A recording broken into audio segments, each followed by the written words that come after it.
Welcome back, ladies and gents. I have missed you, whether it be all the way from last week or if you tuned in for EMEA this morning. We've still got the fourth and final preseason qualifier, this time for North America, Jayhow, and this is by far and away the most important event that a lot of these teams have been to so far, as it'll determine their fate in the pro leagues.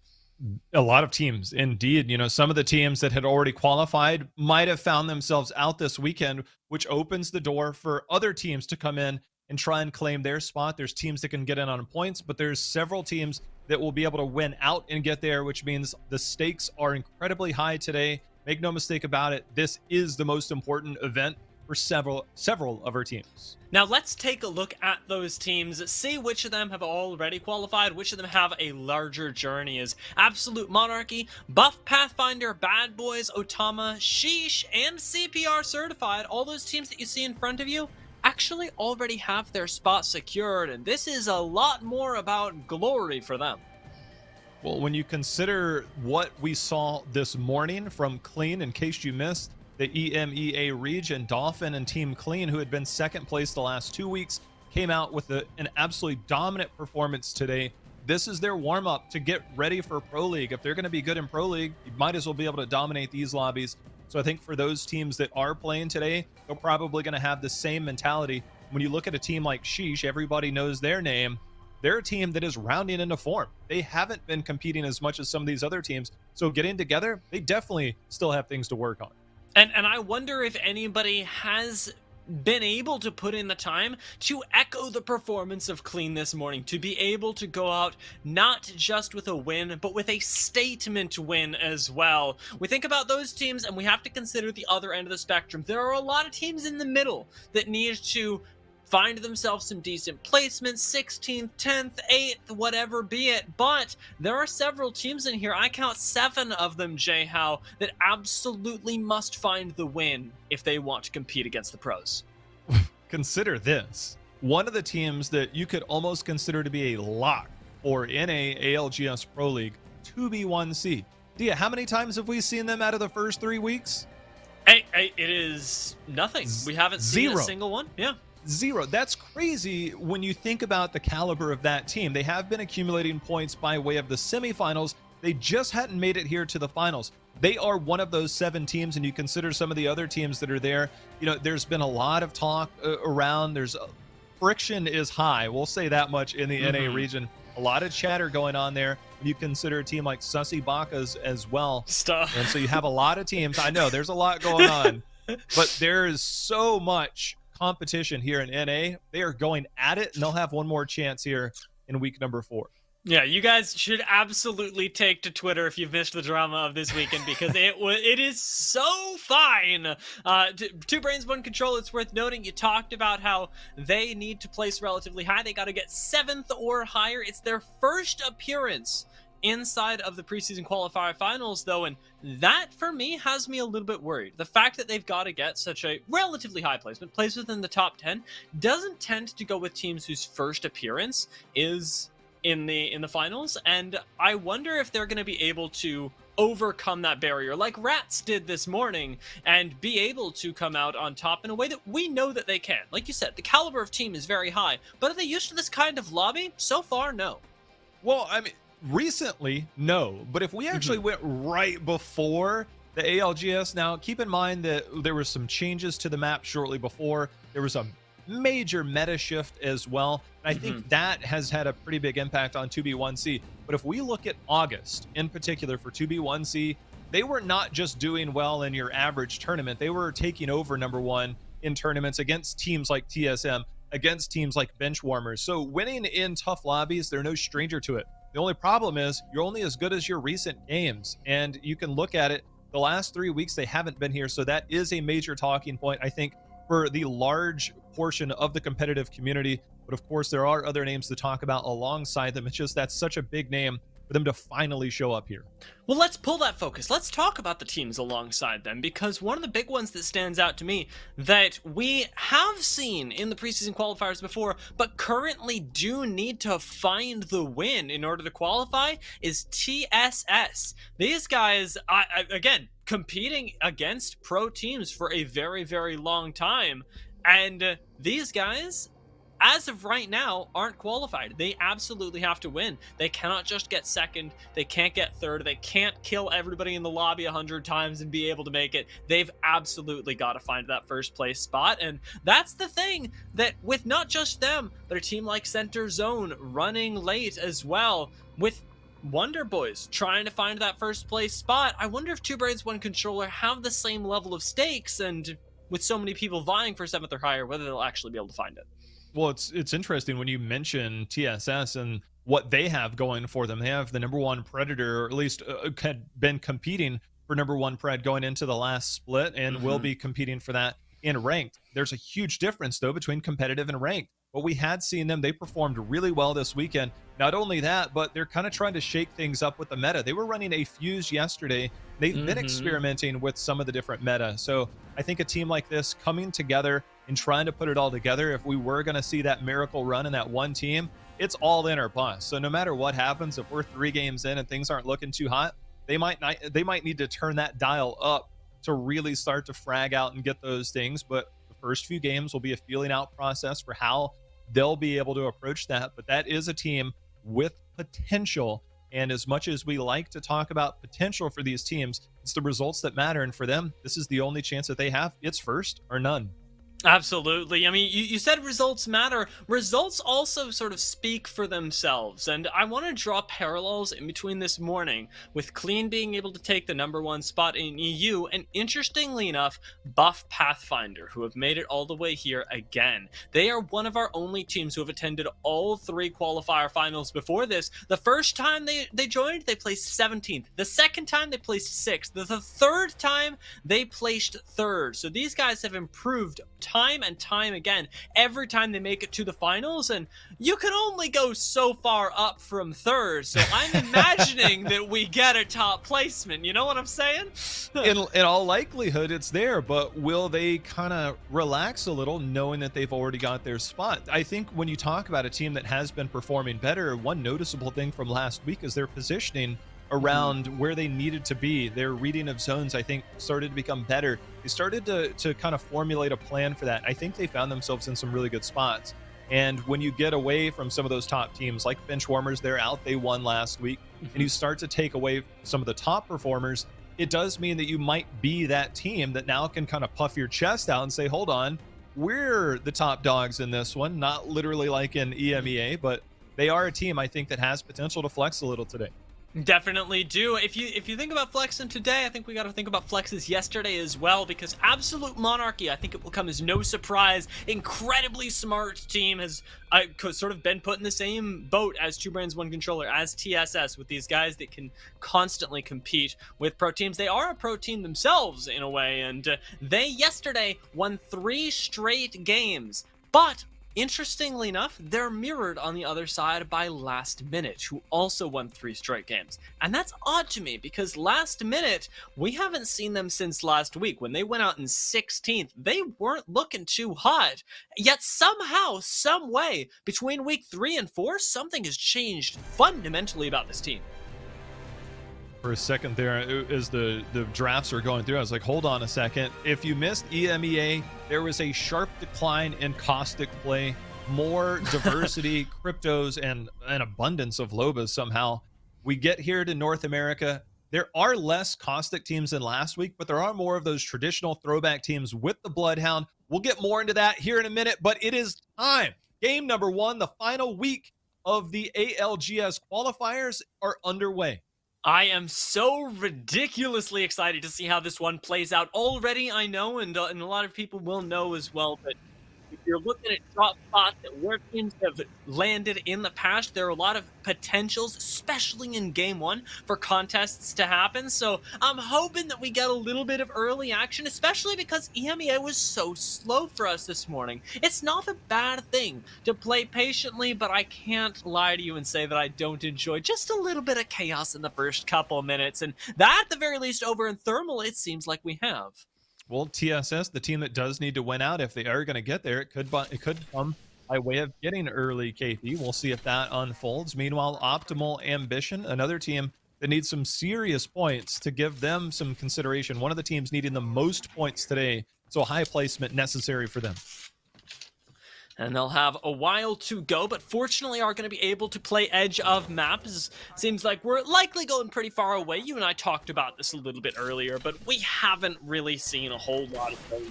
We'll put this out there. We get back over here, though, and it is just as we called out. There's a little bit of early action, and it seems like it's Select that has managed to find some kills. Will they be able to close this out, though? Missing one, and having Matt Pickett on your team, it looks good, but isn't quite good enough as Dank turns it around, and finally F8 is able to clutch this. It seems like a grenade might have just whizzed past. Yeah, so I think, I don't know if this is another team. I think that might be. Meanwhile, TSS did win their fight at Thermal, trying to keep an eye on that. Select, they got the damage in, but it is not enough, and it's Absolute Monarchy that's going to come in and clean this up. You wanted that early action, Dia, and that's 3 teams out like a light. And if I'm not mistaken, Absolute Monarchy were involved in all of that. I believe that I saw them also in the kill feed, cleaning up the likes of Sussy Bakas, who must have also been involved in the fight. It's extremely chaotic for an early game, and you know, I'm happy to see it. It seems like we just continue as well. This is NA, baby, and there is literally fire in the water. It's crazy. I mean, this is not the typical start, as the nades are raining down, causing quite a few issues. Estral with 2 members left, one of the teams that needs probably the least amount of points out of these teams, but going out early could put a hindrance on that and making room for other teams to come in. So Enemigo might need to try and clutch up here with a charge rifle, of all things. I actually love the way that they're having to play this, still playing very patiently with the caustic. You've got a lot of zone control, but at this point, if you die, you're still going out with 0 points. Wonder Boys gonna try and stick the res right now with Valky recovering, and it looks like Estral are gonna have to get those banners and get the heck out before they either get third-partied or finally collapsed on by a well-healed squad. I think they can get back into this. I mean, there's a lot of open areas they can get to. Going up this balloon would probably be troublesome if they do pop back out. So for them, they need to be a little careful. Between Joy Boys and Wonder Boys, I feel like at some point I'm going to call one the other tonight. Oh, we got Bad Boys too. Yeah, Bad Boys as well. Yeah, you've got the boys are all here. We just need more women in competitive Apex. That way we can have everything. We can just name all of our teams different variations of boys and girls, but as of right now, it's extremely confusing. We'll see if it gets any more clear, or at least the fate of Estral gets any more clear, as Rez is going to come in still not too far away. Definitely still a very pushable area, but maybe with a little bit more safety given by these buildings, by the gas traps that Enemigo is going to be able to lay down. Not a whole lot to work with around here, and they're inside of the zone, so Estral definitely going to be hurting. CPR certified, one of our teams that have already qualified, but when you have Kubsky on your team, you see a lot of this. Early zone control, early rotations, very similar to what we've seen of Kubsky teams in the past. Meanwhile, Unlucky, they're willing to kick the doors down, maybe come in here into staging, where they just got this res off, so they know they have an opportunity of a team. It's going to be hurting. Yeah, they will have seen these drops from the sky. Unfortunately, with all of the doors locked, it's difficult for anybody except for Caselos to bust in. And if you're thinking, hey, Caselos is a pretty familiar name, you're right. This is from the former Pub Stars roster, and you'll notice that for a team that was competing quite well, they're not competing today. It's just Caselos that's a stick. Made that's it a back. huge stick. Nice stick. Good job in Oh, but he ran into his own stick. It's okay, finds the knock right here. They're still very much winning the fight, and they've broken open the door. I would have been concerned about the Arc Star, but I'll be honest with you. We recall the fact that some of these guys are operating on white shields, no ammo. It's not that worrying. When you get a stick and somehow still manage to hit yourself, little scary moment. If somebody came into third pretty quick, might spell trouble, but they do survive that. Meanwhile, Sheesh out here in the open, going to play some terrain and some head peaks. I love this position, by the way.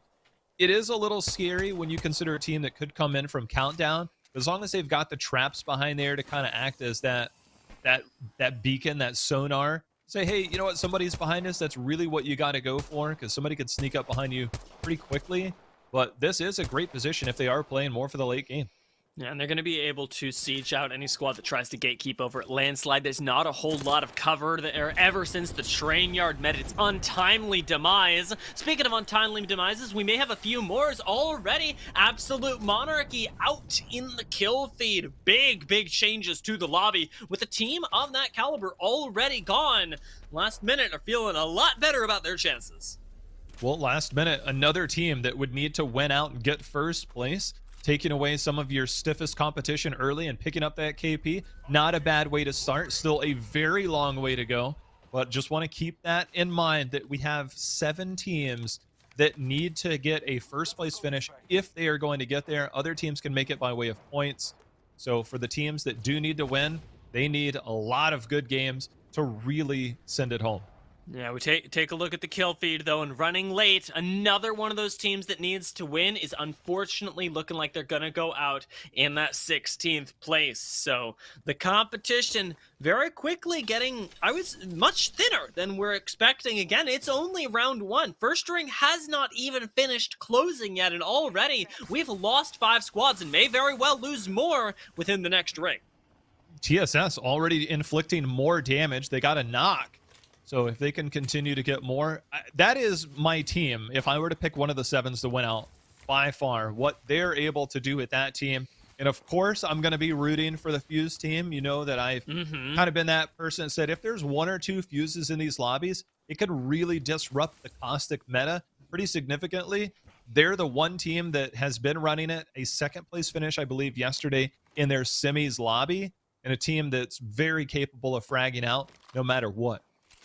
Now, looking at that ring, our next poll is going to tell us a lot about who's going to get those opportunities. Optimal Ambition looking for their own, or another team, much like Nemesis this morning, who choose to run the Seer. Even still, there was a day, we all remember that time over when you and I were at the Game Time Summer Throwdown, where Seer was definitely a must pick. Not so much anymore, and he's been much more situational recently. Is this really the comp to run with it? That's my big question. It's certainly unique. It does give you the availability to kind of see through caustic gas in a certain type of way. Yeah. As Sheesh will go and land there. I do not miss the flashbangs in late zones that came in so frequently. I would have to close my eyes when we were casting. Oh, yeah. I do not miss those. When one team gets hit 3 times by Seer, it just is no fun. Now it's a little more bearable. It's still annoying, I'll say, because you're like, oh, I can be seen. You feel almost naked on World's Edge, but it's definitely a lot easier to deal with. This, however, very difficult to deal with, because imagine not just having destruction rain down above you from a fuse, but a charge rifle to keep you comfy on your way out. I don't like the feeling of that. Well, TSS, this is kind of that litmus test, if you will. Team from staging will probably stay there, and they'll get some shots here. But when this zone comes in at their back, they'll now have more freedom to move forward. And when you can throw a knuckle cluster in there, and it acts like a grenade, it can trip those caustic barrels that will be in there. It can act like a grenade. It can do damage. That's the bunker buster that I'm talking about. So if they have that, I want to see how that functions later. They're the ultimate team that can push into a truck better than anybody else with that fuse. It's a rare situation that it could be that perfect. If it unfolds, we'll definitely know about it. And they're one of very few teams that have chosen to run the Octane alongside that as well. So it's not just the sort of instant damage that you can get with the fuse, but also the ability to very quickly find the engagement. Jump pad is still a really good gap closer for a lot of these teams. And well, while they're still waiting for that ring to close before they start anything too funky, this Watson is definitely hoping for a little bit more damage off some cheeky peaks. There's really nobody to worry about. We saw a few teams rotating through staging, but a lot of our teams will be moving forward. Charge Rifle has definitely been hitting, and already double purple and a gold. They'll have plenty of opportunities to ramp this up. And once they move forward on just this one team, we'll see what really unfolds. Man, hiding behind that one barrel. Say goodnight, Senpai. Yeah, that is not exactly how I thought that was going to go, and There's I don't the think it's how fuse ult. Unlucky thought it was going to go. This is very difficult to survive now. It's not just the fuse ult, but the Gibraltar ult. Ring him in and then rain down some destruction. TSS. They're already, without actually having found too many gunshots outside of the charge rifle, Knuckle they find cluster! some nice knocks. This is disgusting, That was a double! actually. That was a double with the knuckle cluster. Oh, baby, that's nasty. Unlucky, they just aren't able to play the game there. They don't have any options. They got one knocked and then just abilities. I don't really know what the strategy was in that corner. You limit your escape options and you hope that a barrel is enough to save you. I'm a little confused on that one. Not on the side of TSS, who now have quite a bit of KP here in the early game. They're feeling good about it. We'll see if they can continue that, as now we finally get a chance to see where this next ring is pulling, and it will be off the train tracks entirely. So it might be that TSS, with that charge rifle still available to them, might end up being our team to try and take Landslide. Instead, it looks like they're trying to pressure Sheesh off of anything, and Sheesh want nothing to do with this. Somebody else should deal with the Fuse Octane squad.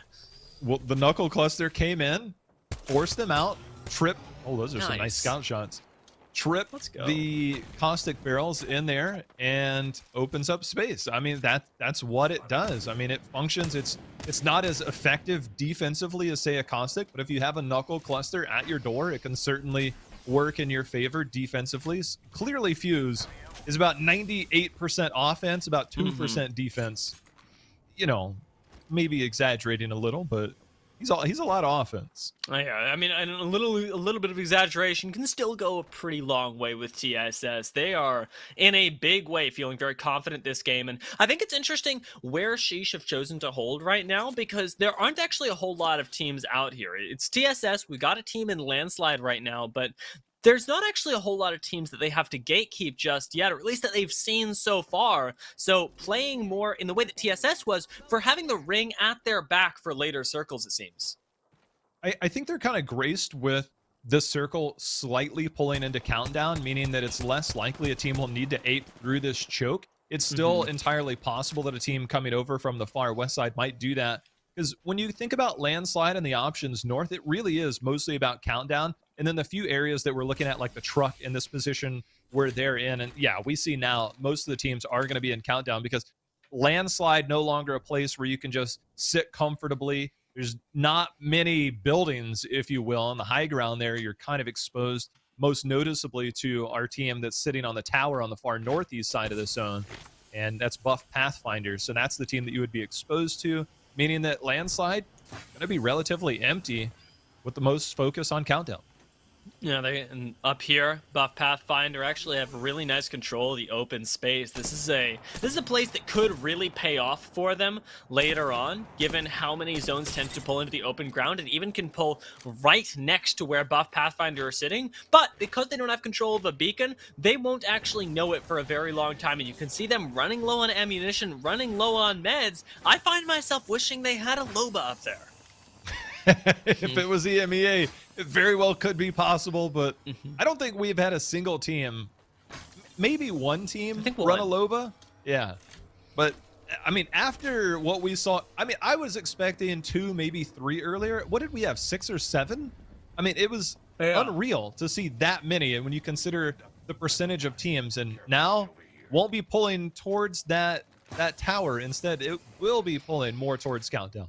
Okay, and actually giving Sheesh a really nice position as well, because they get to sort of funnel in all of the teams that want to come from the south that we saw them in between. Now actually having a really nice spot. This isn't pulling all the way out so that Sheesh have to move first and try and find their own spot, potentially getting third party. They can sit really pretty, whereas a lot of these teams are going to have to move out of landslide, as you mentioned. And inside, it seems like we're already getting a lot of fighting. Countdown is becoming a tightly packed space with not a whole lot of room for negotiation. This could get bloody very, very quickly, Jay-How. I did like the early rotation into Countdown in that choke area. I didn't see who it was that flew in, but that was a good early read, not willing to take too much time and getting in there at a timely manner. And they do have a spot now. But as you said, with things compacting so much, I mean, it was an electric start down to 15 teams in round number 2. Things have slowed down pretty drastically. So now the teams on the outside will likely be looking to fight. We've got a fight breaking out right here with our Seer team. This is going to be a tough one, but already inside of this RV, there's not a whole lot of hope, especially with the caustic gas. Seems like Box of Tea is going to go out. Not going to be left with too much else. An Optimal Ambition, a team that needs to place quite highly, not going to be able to go any further as in the kill feed. It seems like TSS also going to be gate kept by Sheesh, completely locked out of this one, not able to make it in. Well, we've got yet another team falling. Unfortunately, Salo will make it no further, and the Wonder Boys, another team that needs that top spot, again pushed in.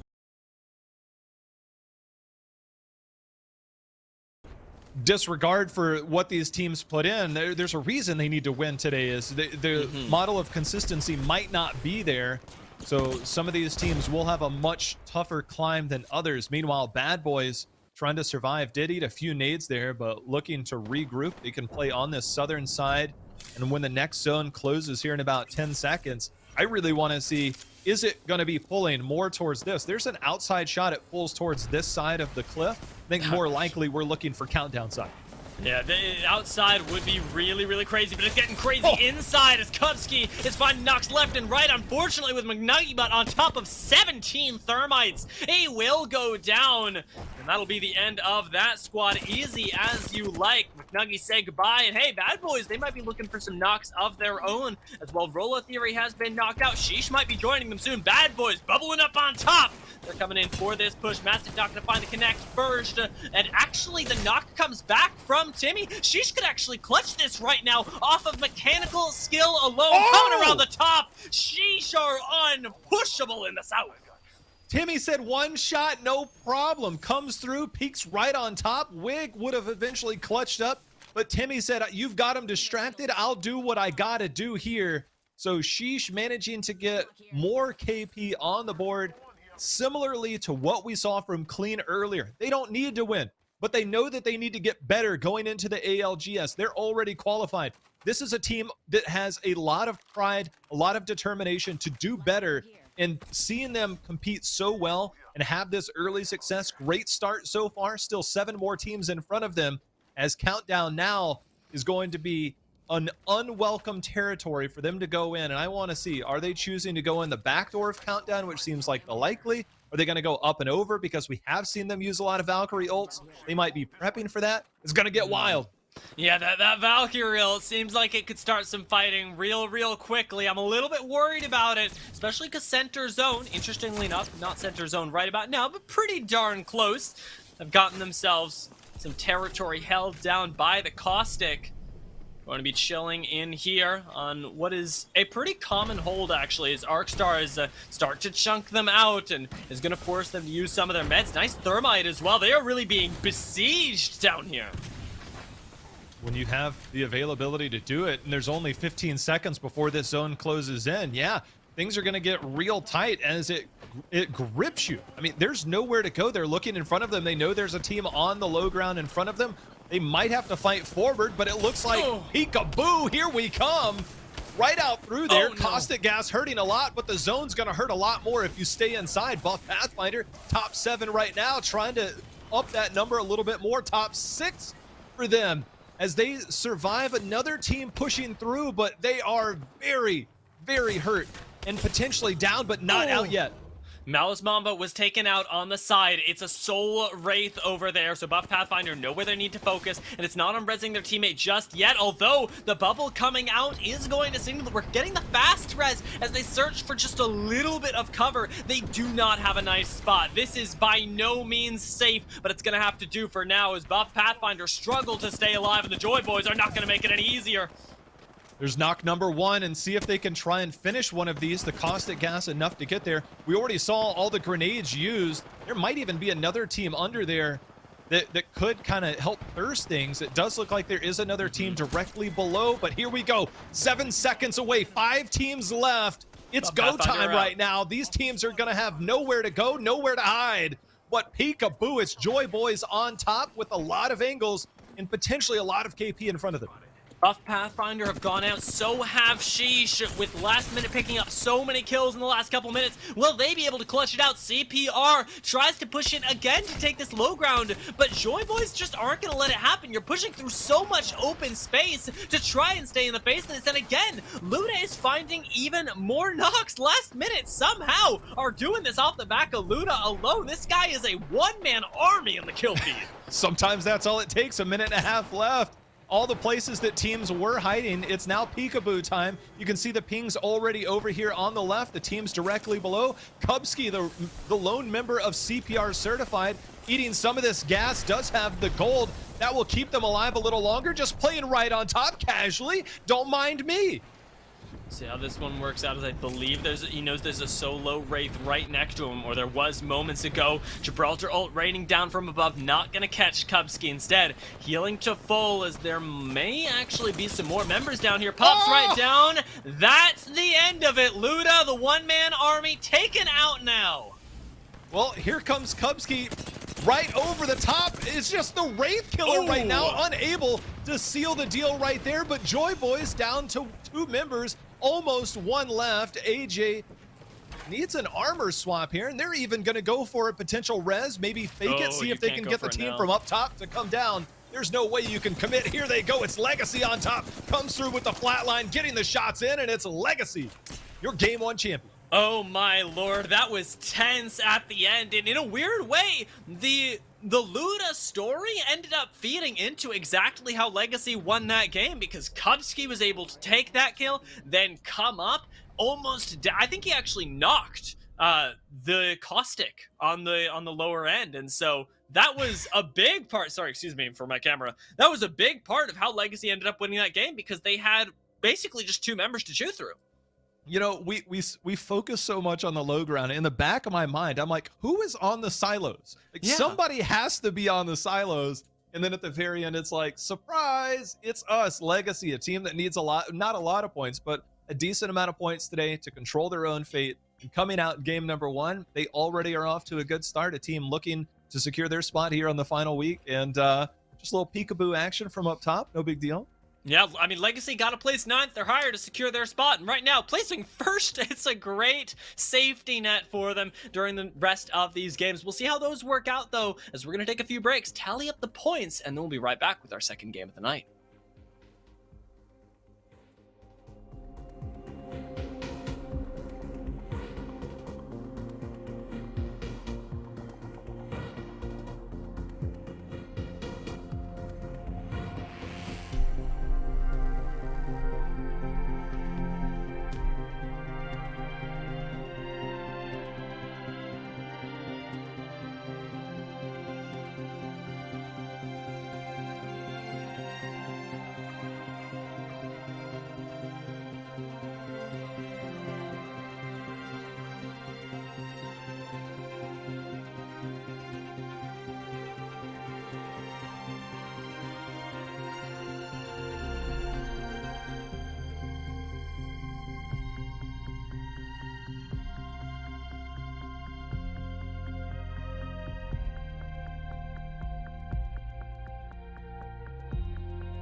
Welcome back, ladies and gents. We're popping right back into the preseason qualifiers.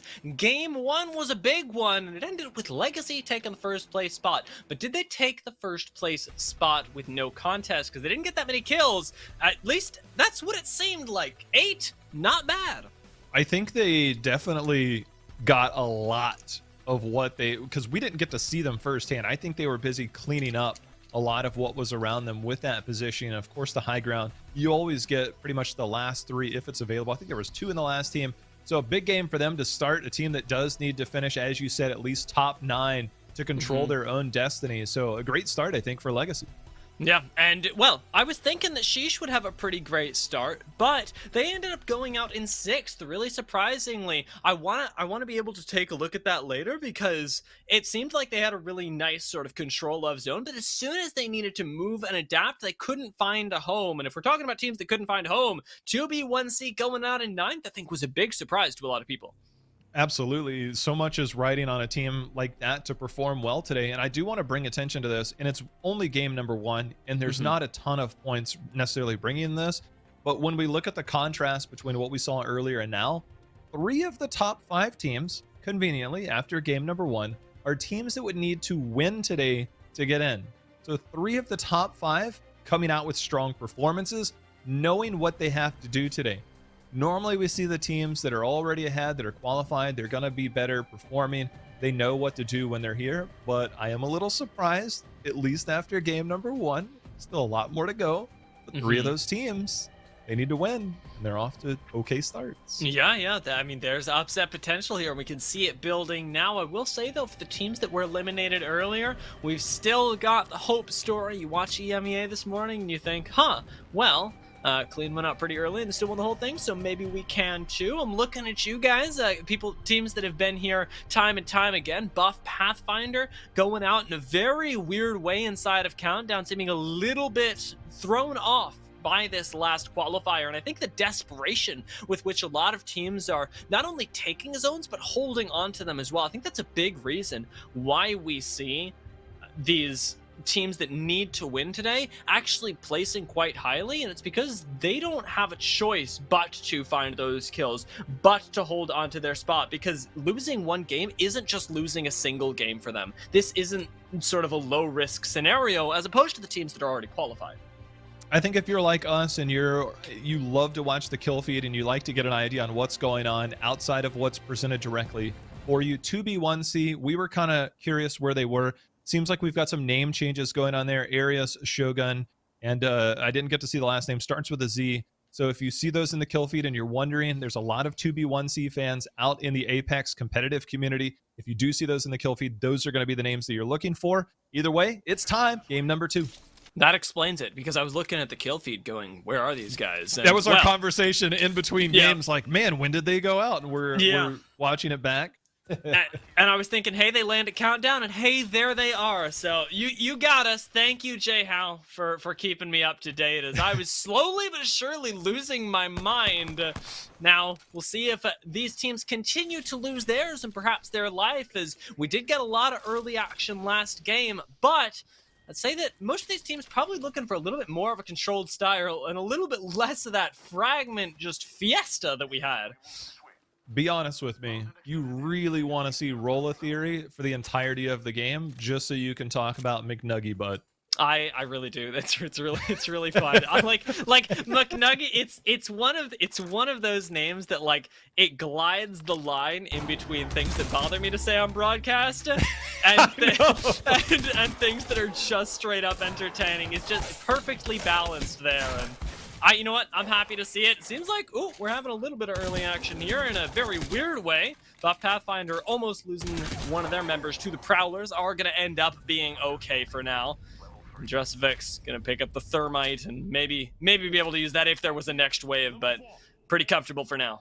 You know, if that ever happened, that would be a clip that you would never be able to live down. Okay, I've missed that one.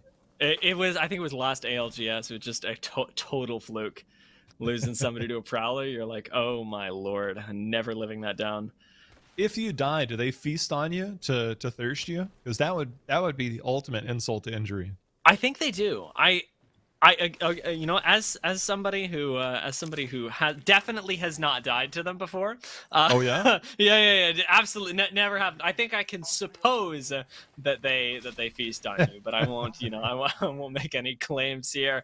Like taking a look at Roller Theory to depart from what is an increasingly incriminating conversation.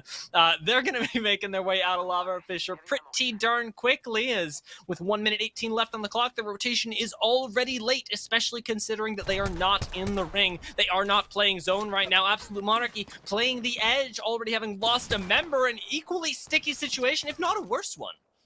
Sleepy Panda has to do enough to shoot them off. You don't really have a whole lot of time to heal up, but you have to spend enough time safely, or as safe as possible.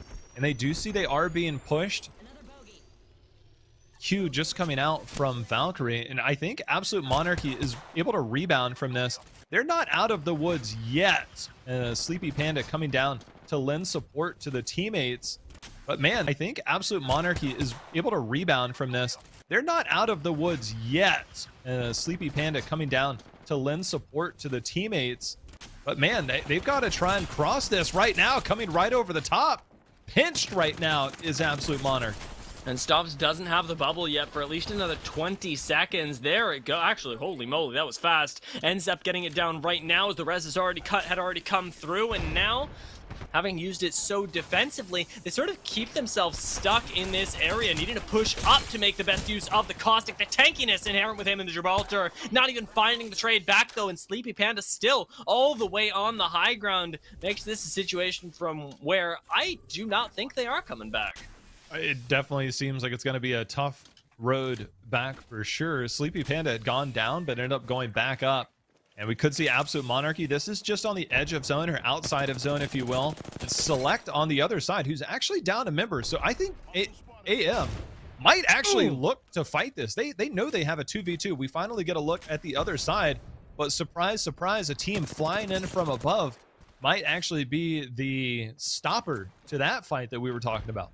Yeah, this will probably be the call-off for both of these squads, because right now, anybody who keeps fighting, anybody who gets a knock is going to be third-partied. There's no two ways about it. It's already, these lobbies have been extremely exciting, but holy moly, pushing up like that into Fat Fruit Ninja is not going to go unpunished. Matt Pickett now circling around to try and help out his buddy. A Sung Sung ends up falling, and yet another member drops from Absolute Monarchy, unable to tango with Select. All right, their teammate has to come in. Where are we? Where is Matt? Shot what from the other team. What is happening? No, that was Sleepy Panda up top. Sleepy Panda was out here with target practice. This is like ridiculous. Actual target practice. That's actually sitting up there forever. And you know what? I take it back. Absolute Monarchy definitely able to tango there, as they somehow end up outplaying that. Yeah, it felt like it was two sort of separate engagements that went down there, and so much time was burned. I'm very surprised neither of those teams were pushed, but at the very least, we've got these teams all holed up inside a fragment, which is going to be their safe space for now. Well, that had to have been Buff Pathfinder that flew over the top of them. So instead of landing middle of frag, they said, we're not going to concern ourselves with this fight. We don't need it. We prioritize positioning. Maybe they were seeing the kill feed that a couple of people had already died, so it wasn't worth the minimal KP. Whatever their decision was, they clearly went all the way to Frag East. So another story for another time. Meanwhile, we know this is pulling further towards the east. Estral, a team playing around the boxes here, trying for, excuse me, this is south of Frag East, so they're playing around the boxes here, fighting up into the choke, which is always scary to do. The team in the choke tends to control a lot of these rotations, and you just kind of have to hope for a third party. But they're willing to kind of place their home here for now. Yeah, you got that time to work with, since you know you are going to be in the next ring. A push onto you is extremely unlikely, but their shields are not very strong. If that third party comes from behind you instead, you are surely dead. No way to recover from that. Otama, interestingly enough, a team that went out pretty early, I believe in the bottom 5 teams just last game. After what was a pretty nice breakout performance just a few weeks ago, I think that I've been nothing short of impressed by Otama in their last couple qualifiers. qualifiers, but this game they need to turn things around, make this a much better showing. Buff Pathfinder, same story here, as they had a little bit of an awkward end game, seem to at least be having a little bit better of a time Peekaboo. in the loot department. This is nice. This is a good angle. Oh, Lord. They caught him just as he came up, and that doesn't allow for the teammates to really move up. You didn't buy enough time, didn't do enough damage. Nice play, but now you know their heads will be on a swivel up top. Whether they choose to stay here longer is really all about Caustic, grenades, and whether they make another play on that window. That's really how you can get that going. Malice Mamba also taking shots at team on the outer edges here. Not just fighting the fight in his building, but fighting just absolutely something else entirely. Now rounded the corner, finds a really nice beam, sets up for the team as a thermite is gonna block their way back up. It's an odd flow of battle, but slowly but surely this is favoring Buff Pathfinder. Ooh, that was a little bit awkward. Let's see if they can make the most of it. Coming around the side, meeting yet another bubble. Malice Mama's gonna have to drop early, fighting for cover inside of this building, locks the door behind him, and now has to wait for backup from the team. It's coming, but is it going to be fast enough? They're playing musical chairs right now. The team that was on top is now on the bottom. That lockout actually worked out really well. Speaking of Caustics, that one was kind of sitting still. We'll check back on that later. We'll keep an eye right now. Buff Pathfinder is taking over the top. They see a team next to them also, and the longbow shots will at least be there. I would just like to point out, casually, a 122 sniper shot longbow. Plenty of time, and a gold mag, 4.8, purple stock. I think they're ready for the long game. Yeah, this isn't going to bother you at all. I think it is interesting to use the immense amount of ammunition you have on the building directly next to you. Maybe this is why they were likely searching for that high ground, just to have some sort of way to use this. Now, though, trying to push up a little bit further onto the team they already saw. But Pathfinder are extremely hungry for kills this game, and I believe this is a squad that they pushed out even earlier, so they end up downing Wizzy, and now likely are going to be able to finish this one off as nicely done at the end there. Miles is going to end up falling, and that is going to be adios to Wonder Boys. Remember we talked about teams that could flex today and just kind of flex on their opposition to really kind of send a message? That's flexing right there. That is flexing. Meanwhile, TSS has an eye on a team going through there, not able to get them out. But that was a team caught between. There was a team at the tunnel, TSS coming up here. Normally your best friend is the third party. An absolute monarchy. I take that back. There might even still be. Yeah, there's another team here. And they're still fighting as well. They end up losing Sleepy Panda, the rock that held them together last time. So will they be able to salvage this? Now turn it around with that Havoc. You do see Absolute Monarchy able to not only win the fight, but now get the reses. So they're coming out with a lot of KP for now. We'll see how that keeps going as G7 ends up finding the knock for right now. Joy Boys are losing out inside of the tunnel, and there is no coming back from that. Or is there? Oh my God! What a clutch here for Joy Boys. How on earth does this keep happening? Now there's no coming back from it. There we go. Really nice shots with the Eva at the end to try and stay alive, but it is going to be right at the end. G7 finding yet another knock, and Otama making their way into the game a little bit further. I'm losing my mind out here, J-How. I like one finished, and then I was like, wait a minute. There was a couple of teams kind of making their way through. Meanwhile, Estral has still managed to hold this position for quite some time. You know, you have enough cover, and generally the team up on the hill is your enemy, and the enemy of my enemy is my friend, and that's running late. And running late will be the team that keeps the other teams pushing Estral. At the same time, it's their biggest threat should they ever pop out. So you have to have a symbiotic relationship to a certain extent. I think both of them are comfortable with their position running late with more of the long-term play here. And this is the side that they keep an eye on, and they kind of coexist in unison while at the same time occasionally shooting shots at each other. Say, respect this still. That's all I ask for.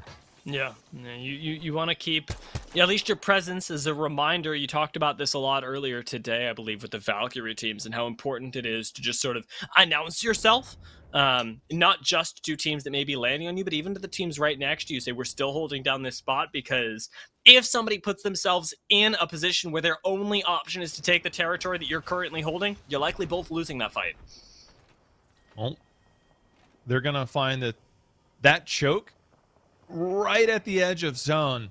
There is very little in the way of head peaks that you can play on, and it leaves you open to the Valkyrie attack, grenades, potential caustic gas. So I do think that running late should move sooner than later, because if they wait for that zone to close at their back, could be much more difficult for them to rotate in. They do have the Valkyrie ult, might just wait. That might actually be them going over.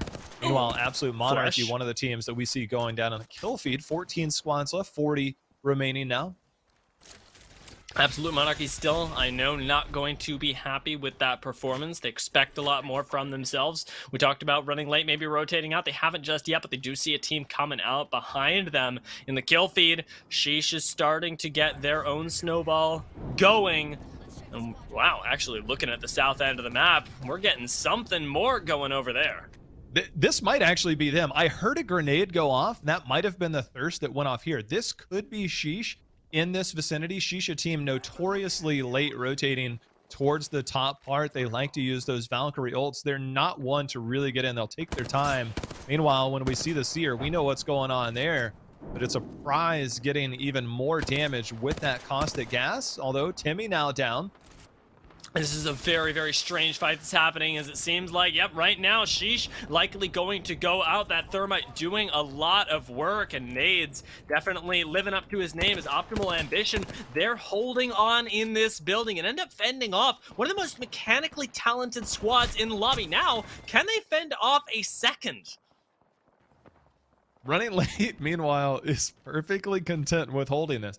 If you give up this choke, Estral could be the team that comes up and takes your spot and then gatekeeps you. So it's really risky to go down out of zone to fight, especially when you're at the tail end of round 3.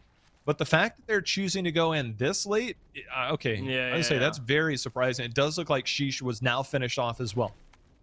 All right, so we're going to have what looks like it's mostly going to be a desperation push up to running late. So they're going to have to watch both sides of themselves. Taking a look at the kill feed once more, it seems like we're getting a little bit more action with Kubsky on the wrong end of it. TSS definitely finding themselves on the right. Absolute Monarchy, they've somehow managed to recuperate and fully get themselves back and involved. They're going to take the lower end of this building. Thank God it wasn't locked to them. And Sleepy Panda going to be able to heal all the way back up. Thankfully, also still inside of the ring as TSS continue to mop this lobby. I just want to know, Dia, is this a no-name ending, or is this out in the open towards those boxes where Estral is? My bet would be more towards the open area, just outside south, kind of directly to our left right there. And it will be right out in the middle where Estral is. That was a good read for them. There's 11 teams. There you can play under the train tracks, where we do see one of our teams going now. Absolute Monarchy moving that direction. Excuse me, Buff Path. Man, I tell you what, I'm trying to read the names coming across the screen here. They're all trying to jockey for position to get in there. But Absolute Monarchy, one of those teams that can move forward underneath those tracks. I believe that's one lone member there of Absolute. We'll see how that ends up working out for them. Excuse me, Buff Pathfinder. Yes, CPR certified right now. Also, they are losing, or they have lost most of their members, so it's just Protectful right now who's holding down the fort. So they're caught in between Estral and TSS. I wonder what that's going to look like for them. And I honestly wonder, I want to know, what do you make of the spot that Estral have for themselves? Because yes, they're center zone, but if we sort of cast our minds back to the meds, the ammunition, the shields that they had, I don't think that they're ready for a fight over their territory. Not at all. I mean, they have Caustic, and that's pretty much what you rely on. But if one team pushes that, another team pushes, and then another team. And you cannot stop the onslaught and the overflow of teams jockeying for position. And had this been a previous meta, I think it would be a little safer. But when you consider the Valkyrie meta, anything is possible with the Valkyrie team looking for a desperation play. So that definitely brings a tremendous amount of risk with it. Yeah. Nice level there from Burst. He gets himself all the way up to this next level, the last level, Red Evo Shield, and Now it's going to swap out for something a little bit closer range, a little bit more end game focused. An L-Star and a flatline certainly going to do you good here as TSS. You're going to try and gatekeep a lot of teams from moving into the circle. At the same time, have some ground to cover themselves. Looking up to the skies for right now. Maybe better served by looking at their next sort of spot. You can see his Watson pinging it out, though. Blur Flavor's setting up for the push on this Octane. They want to try and hold still up on the mountain, but using these very meager rocks and Shruck as cover. It's not bad cover either, as we now see with him landing in position. That's where it's at. It's this side as well that Absolute Monarchy, if they are able to survive the team coming from No Name, this certainly is another great position to hold. It's almost unpushable, maybe bubbled a little early, as we now see a Jibby ult in response, and that bubble is going down. Absolute Monarchy is going to have to fight through a lot as they are being shelled right now. Oh my lord, but hey, they're not the only ones, as it looks like TSS, they are continually serving folks problems to deal with. They receive some grenades in return, but definitely very, very happy with what they're doing right now. Seems like Malice Mamba feeling all right as well. Absolute Monarchy, not so much, as they end up meeting their untimely demise. Gonna go out in 10th place. Top 10, not a bad finish. We'll see how they can keep going later. Unlucky, though, they might also be meeting their end right now. TSS continuing to hold on in this corner, knowing that this is not their time. They let everything else, the dust settle, and then maybe they can get involved. TSS might need to take care of the team south of them. Meanwhile, Kyun's going to be the one holding off the team in the middle, and I think that's going to do enough for them. Down to 7 teams in a wide open zone here. Those boxes are going to be where the majority of teams play for. You can see Fuse only at 60% on the ult. It's not a long cooldown, so should conceivably have this. You can zone out a team or you can trap a team. A lot of things to do with the Fuse ult. You can get creative. And I can tell you, a lot of these teams aren't used to playing versus a Fuse in the later part of the game. So maybe that uncertainty factor, that chaos factor that Fuse brings might be enough as we continue to have knuckle clusters and all the likes go out here from TSS. I mean, we talk about continuation. I really want to know is, hey, look at that. Absolute Monarchy, one member is still alive, might be able to do something. But I want to know how long the meds of TSS can hold up, because they are receiving a lot of poke back for the noise that they are making. In the meantime, middle of the map, Estral still holding on here. They've got a lot more kills since we last checked in with them, but they are about to receive a lot more damage as well. That bubble goes down to TSS. They are on the push. Them and another entire army. Well, everybody, I told you we'll have to go towards those boxes at some point if they want to get in. And here we go, TSS bringing out the Fuse ult. This is going to be party time and right in favor of TSS. They come in, beaming shots, 154. No knock off that. We're trying to get more damage in to secure some of this. Coming up over the top is not going to be enough. Kyun barely surviving. His Watson already down. God. TSS have done some damage, top 4, but they need to hold on here.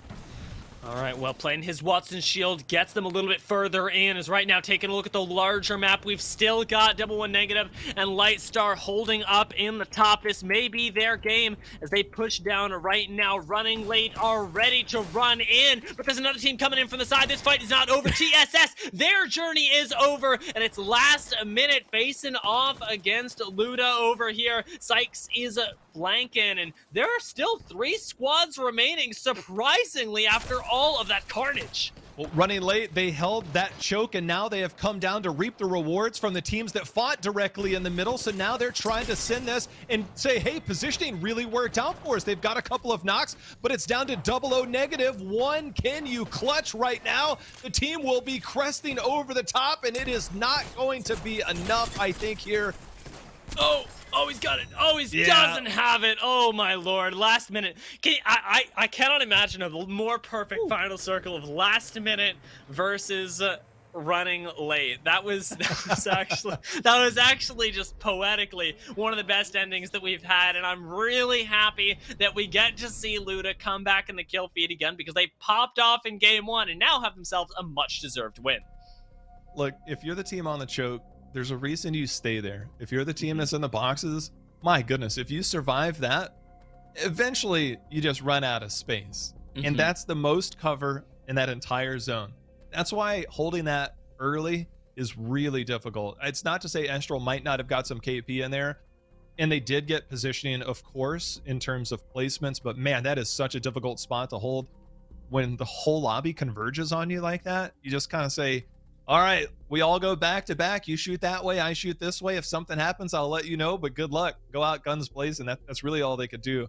But last minute and running late, again, man, we're 2 games in. I know that we'll talk about this more in a minute, but we're talking about teams that need to win today in order to secure a spot are still performing. I'm just saying, it's trending that direction.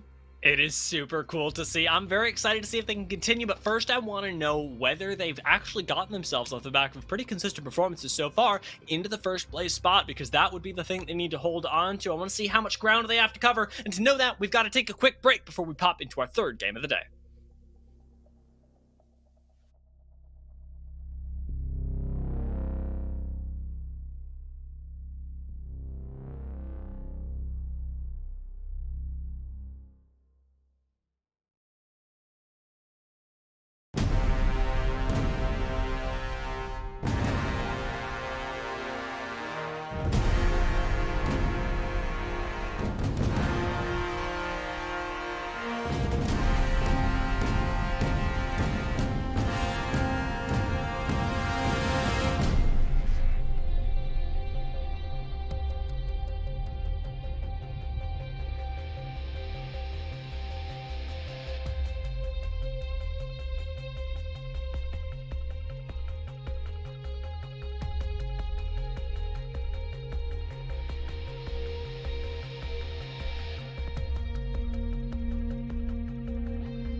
Welcome back, folks. We're about to get into our third game of the day, but before we do, Jay-How, let's take a look at what happened off the carnage of the second. Last minute, that was one heck of an end game. Last minute versus running late, but last minute they came out on top in a big way. Not the most kills in the lobby, but by a slim margin, they got the most points.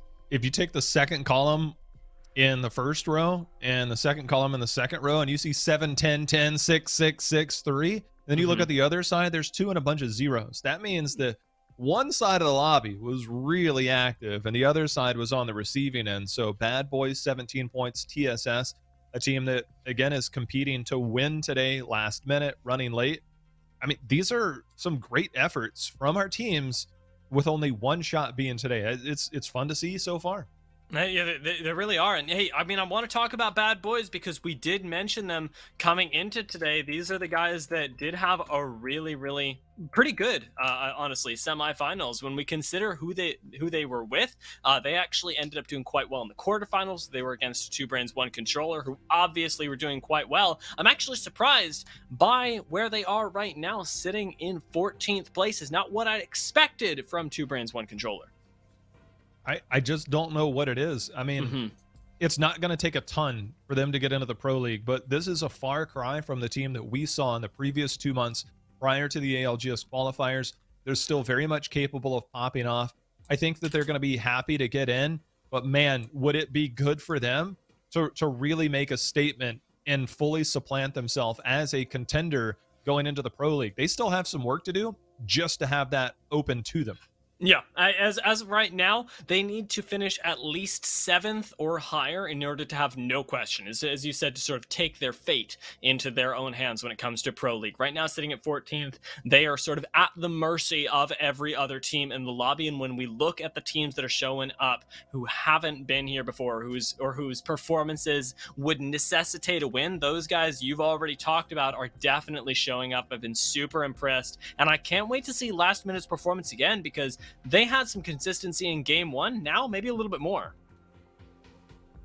I'm still in shock. Like, there's been some pretty miraculous things that have happened, but the top 2 teams right now need wins, man. I know that there's so many storylines coming into today in North America, but this is not the start that I expected, and I am ecstatic about it. Popping into our third game, I want to see how things change as we move into a slightly different loadout. Optimal Ambition, the team that was running Seer. I'll recall that just last game, they actually had a pretty good go of it, managing to hold off a push from Sheesh, and that, for a team that definitely needs to have one of their best performances ever today, find that win or at least get second place is a good start. But we're really looking at the likes of TSS and last minute. If you're thinking about these top squads, Bad Boys as well, doing really ridiculously well. And one of my questions here is Absolute Monarchy, because they started off last game doing quite well themselves in a fight that was extremely long, extremely protracted, and finally coming out on top of that. But in the mid game, I will say they have looked a little bit lost. Maybe a zone that pulls away from Fragment will give them a little bit more, oh lord, a little bit more breathing room. As speaking of breathing room, it doesn't look like these teams are going to have any. Running late are not letting this one happen, and they take out yet another squad early. I gotta say goodbye to Wonder Boys one more time, and it is way faster than I thought it would be. For running late is what you need. You need those points. You need that KP. So getting off to a good start for them, exactly what they're looking for. They do see a blue armor across from. I think you're going to kind of look out in the area. When you are contested off drop, you are a little late towards getting this beacon, but you also take away the threat of being shot in that. So we'll get a look at the zone here momentarily. Yeah, well, and being able to tell where that's pulling, as it seems like it's going to be a little bit further north, is good. And hey, take a look at this actually. As we pop over with Buff Pathfinder, you can see that this particular first zone is going to include trials. And this is going to mean that for us, we get a very, very rare treat, Jayhow. We are not used to getting northern zones around here, but this time, this might be our dream come true.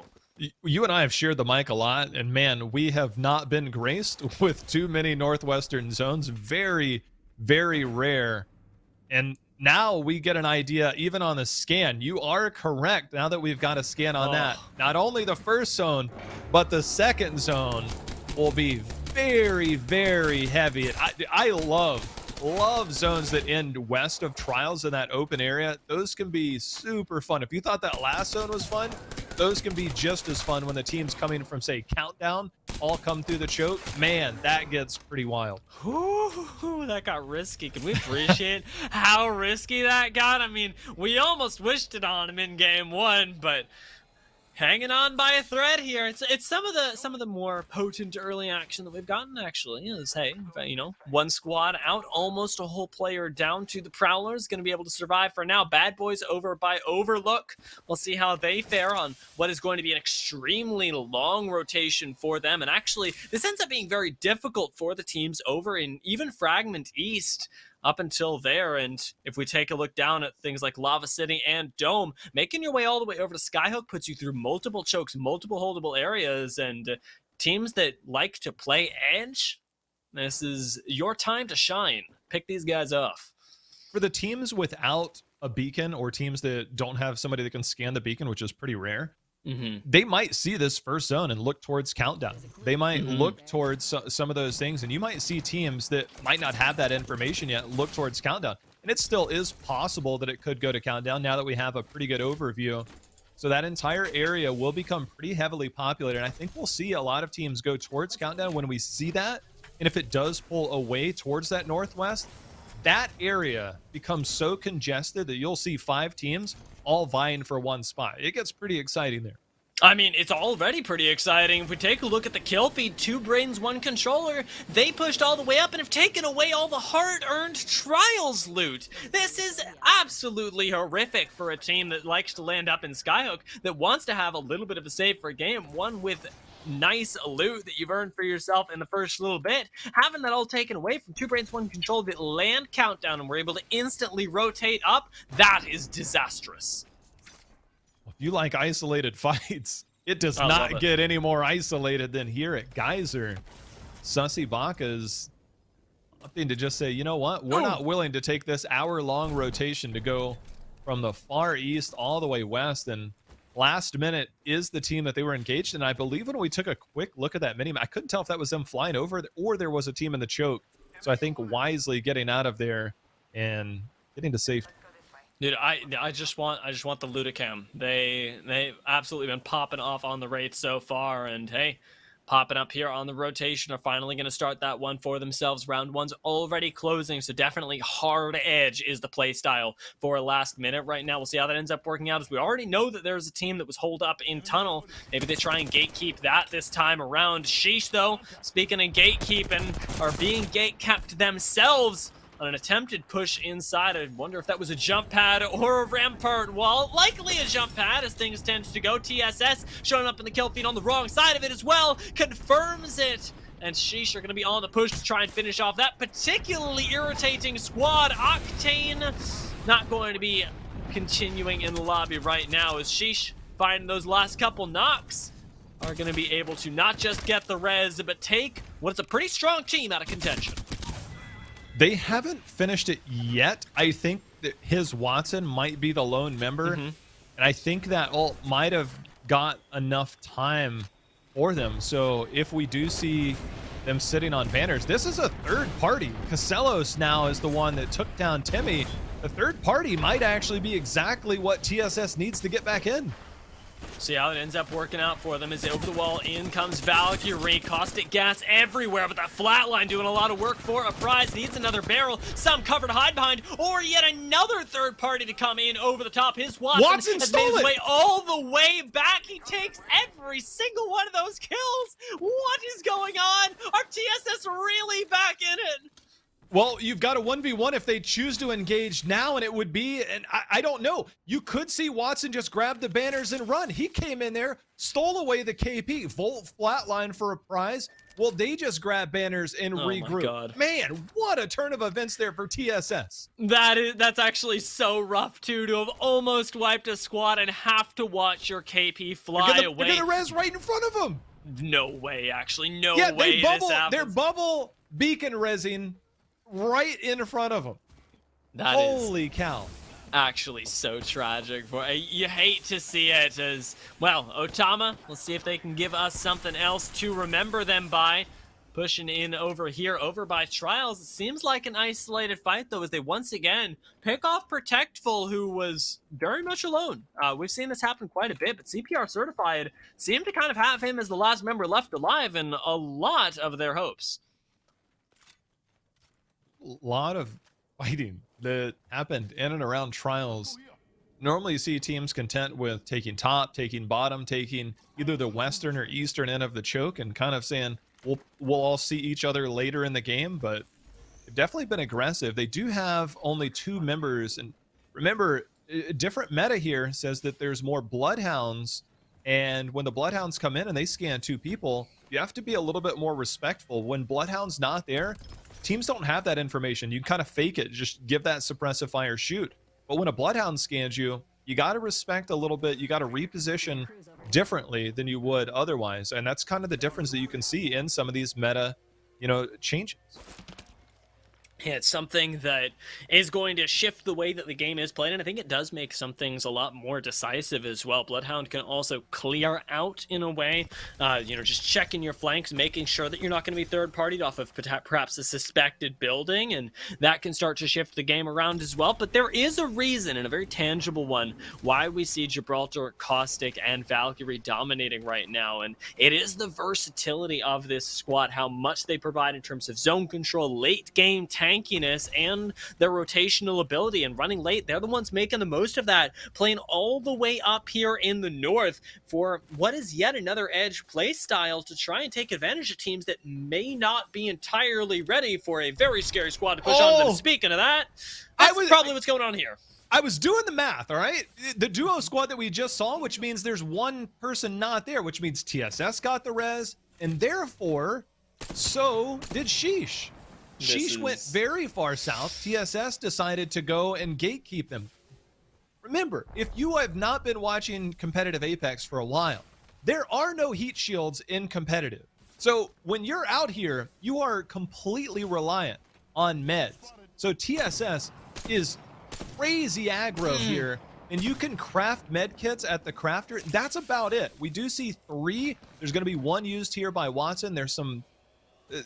This is also a team not running Valkyrie, by the way, but they have a balloon here. This is crazy by TSS. Yeah, this is absolutely wild, and it seems like it's just going to work out for them right now, as really only 2 members to deal with should have them getting away fine and dandy with a few extra KP, throwing down the bubble right now to allow for a little bit more safety, but there is still a lot of commitment down here, and with 30 seconds left until Zone 2, this is starting to get extremely dangerous.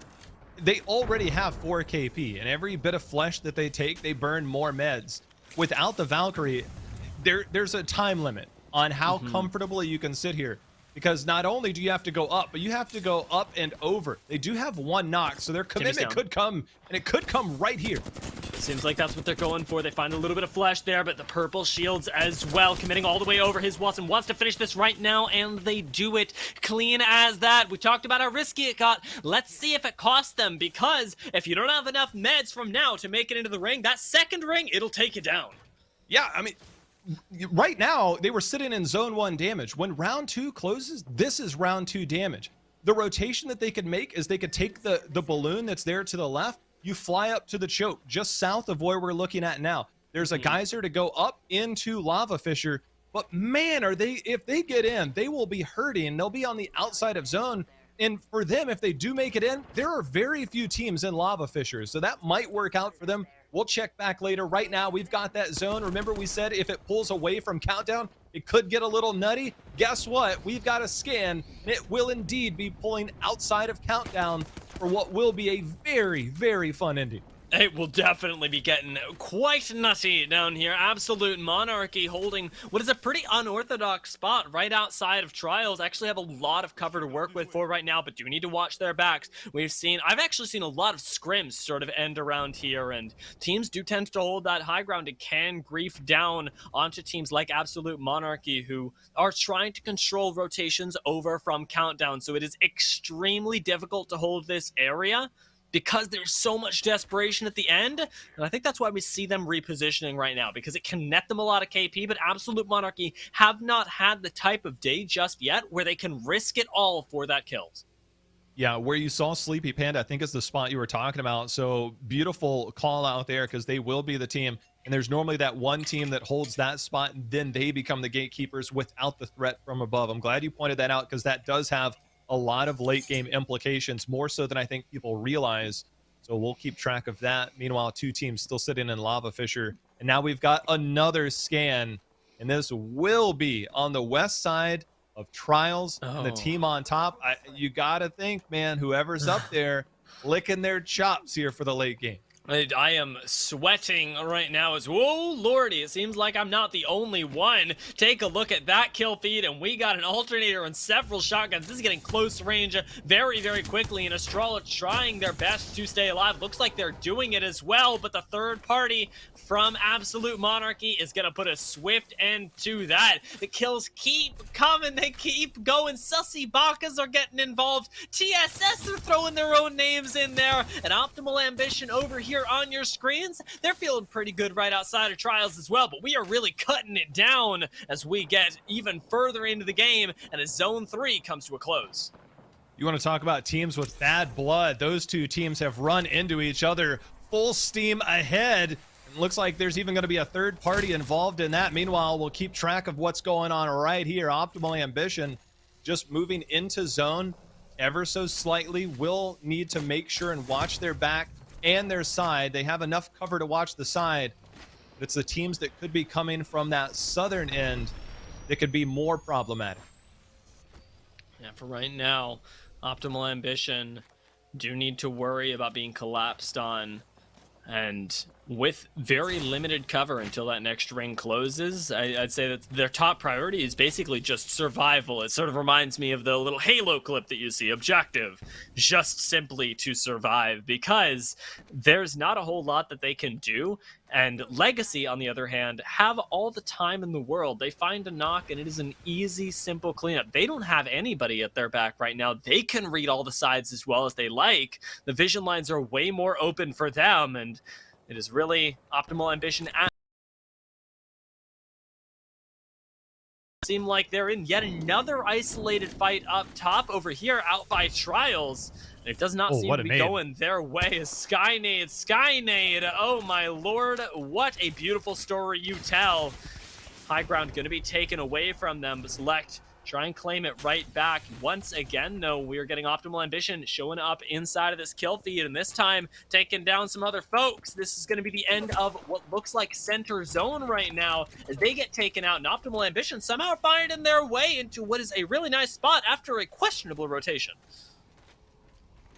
For these teams, they need to start planning now. They have to either clean up these fights or move in, because there's only a couple of spots where you can play head peaks. There's one in the middle that will come from the countdown side. There's one closer to where Optimal is, and then there's one further north. Unless you're playing one of these teams, which now we see 2B1C is the team that controls the door. This is a really dominant position for them, but they will have to deal with whoever wants to come through. But the outside zones, teams need to start taking those positionings much sooner than later if they do indeed want to play for the late game, but they just need to make sure that there's nobody at their back to disrupt that. Now Legacy, they're moving out here for Optimal, taking this fight. One of these teams is going to come out real happy. The big question actually as that scan comes in is this optimal still? Have they moved on or not? We're gonna find out as those first couple knocks come in, but first the fight, the initial cracks, and as Garrett ends up falling, this is gonna be a very different fight than what we thought. Now it's last minute that end up falling there, or rather, that end up trading as Sykes is turning this one around onto Legacy. Now it's the 1v1. Jomax trying to make this one work with the Caustic. If it's last minute, though, you already know who we got. It is Luda playing absolute hero once again for this team. You ever wondered why it's a shotgun meta? You found out right there real quick. So that's going to be cleaned up. Bad Boys, they are winning their fight. Down to 8 teams left. Zone number 4 about to close in. And they cleaned up the fight on the outside. So taking care of one of the gatekeepers. Now they have to move in. You see on the right side of their screen, there's a rock over there. As far as right here, they can play on this one. These are the focal points that you'll see teams move towards right now as 2B1C continuing to get some kills and now starting to ramp up here as the day goes on. Oh yeah, they are feeling themselves right now, but they have yet to really open those doors and look out at the world around them. Bad Boys are doing well. Last minute is coming for them again, and 2B1C need to show us what they're all about, why it is that they've made it this far, and why it is that we consider them a top team. Bad Boys are gatekeeping at the moment, though. They find what I can only presume to be last minute out there in the southwest. They're gonna have to keep an eye on them as cover is meager outside. I love the fact that they're using the Wraith to be aggressive. We don't see a lot of Wraith, but if you were going to be aggressive, try and get some of those pot shots. It is the one character that you can safely get away with. The team that we talked about earlier, and you were mentioning holding this position, they've done so despite the teams that would have had to come in. You also mentioned their threat is the team above them. That team still exists. Everything that you said has come true, and so they still have their work cut out for them. And it is Yub that actually ended up getting a knock there onto Optimal. Oh, so Optimal actually in quite a bit of trouble right there. They might have just fallen. We do know that there's another squad behind them as well. And Absolute Monarchy sort of preparing for the fight that they know is going to come as we get into this end game. Fortunately, they are right next to it, but not quite safe just yet. It is going to be a lot about how much of the zone they can control because especially in these last couple fights, when it comes down to 3 squads, that's when we got to start concerning ourselves with who is pushing first, who's making that first aggressive move, because they're the ones that ironically are likely to go down. There's a canopy just outside of the door. 2B1C is going to be the team inside. You can play and there's a wall there. It's really dangerous and you can hop up and over the wall, and it really depends on what these other teams are doing. Last minute, the team that they would like to get that KP on would Absolute Monarchy beforehand, so they're trying to at least get them out of there. This is their focal point. They want to get these shots. If they can get the knocks, great. If not, they have to move in. They're going to go ahead and get bombarded here by a defensive bombardment. That's used for rotational. However, they ate a lot of that damage, so that will open the door for last minute to rotate in. We'll see just how much they get off of. Bloodhound scan comes in, and you know that last minute are on their way. Defensive bombardment considering being used. Now, was it a fake out as the horizon clears? It looks like it was not. They're being pushed right now. The bubble ends up going down. No knocks just yet, but Luda extremely low. Look at that HP right now as Sykes comes around the side with the alternator. This thing will tear you apart, but without that bubble gone, it's not going to be doing much of anything. The thermite does a lot of work though, and Sykes gatekeeps from the side there, whips out the wingman to finish off any unruly pushers. Luda comes right back into safety, and it seems like right now we are sharing this rock. Let's see whether Absolute Monarchy or Last Minute come out on top, pushing up now with their own bubble. What a couple beams from that alternator, but still Last Minute have yet to find a knock, and Luda is down. This is disastrous for them.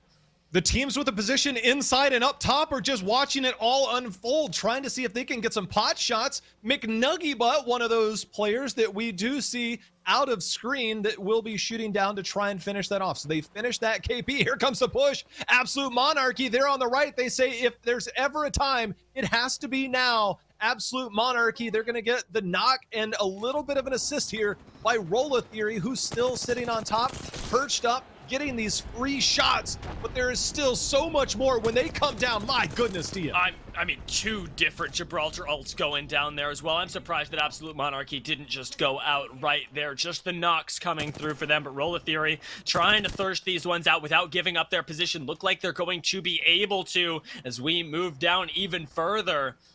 This is going to be likely Absolute Monarchy going down. Even the portal, if they can find Sleepy Panda here, would net them that. But actually, really slick rotation down into the low ground here gives Roller Theory yet another dominant position. I mean, just a great heads-up call. They cleared it out, and now they might be in the one team that's isolated enough to let the other teams fight. With 2B1C having to come out of that door, I mean, they know that they just have to crest over this. It is a little bit risky. They have the guardrail and slight positioning, but they still have to move in here, Dia. Still a really, really long way to go. I think they can at least take out Sleepy Panda before they go down, but I wonder sincerely how much else they can get. They're taking a wide rotation right now to try and put these teams inside of a sandwich. Yuban gonna have to back up as Bad Boys are being put in a no-win scenario, and out from Trials rather come these squads. Roller Theory looting up right now, getting these swaps weirdly enough in the middle of all this chaos. Now finally turning around. Will that have been enough? Wizzy going low right here, might just go down, but the Wraith Q does come in time. 3 squads remain, and you get the chance to scout out everything, but still, you get taken down as Absolute Monarchy now managing to find the laser. Sleepy Panda, how does he do it? The rat did it! The rat did it! Oh my!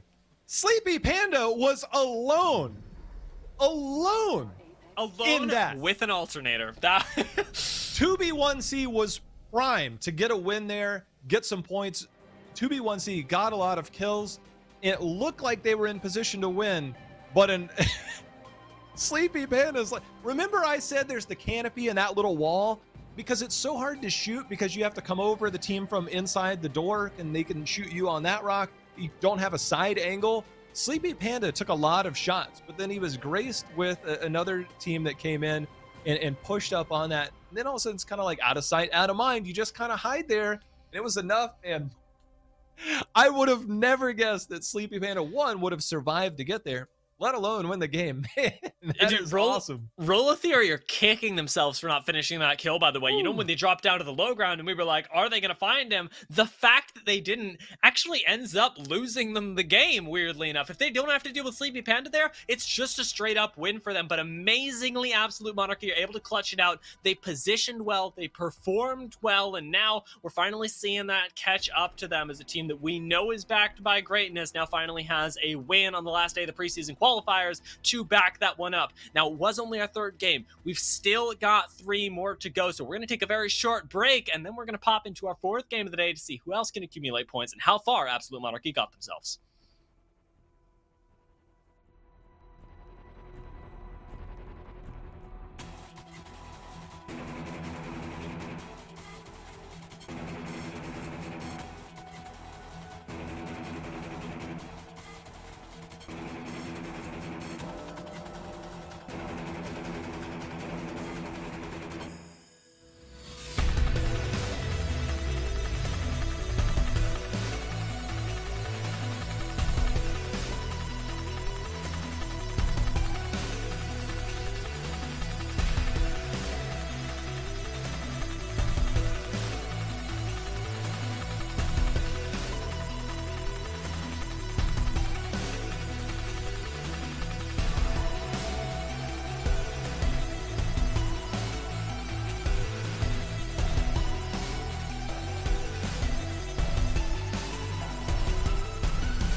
All right, folks, it is halftime, or rather, it has been for the past couple minutes, and now we start to get into the preparing for game number 4. Halfway through, we can see the tendencies start to develop, and I tend to say, Jay, how that at this point, our top 5 tend to be relatively safe. They're going to end in top 10. We start to see the separation, and you can even extend that to 7. There's some wiggle room right there in the middle, but as of right now, if you're a team that needs those points to qualify, you want to be on the top half, and looking at last game, this is where we ended up getting 2 brains, 1 controller at long last have made their presence known with 19 points, but it's Absolute Monarchy with a performance that we cannot fault. Yeah.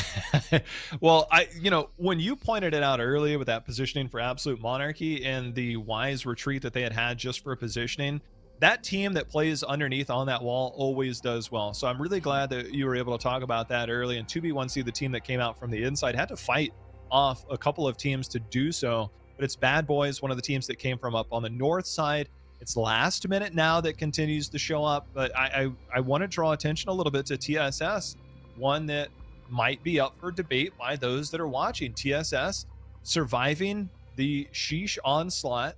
Third party comes in. Watson steals away some of those kills, but then they chased all the way to Thermal.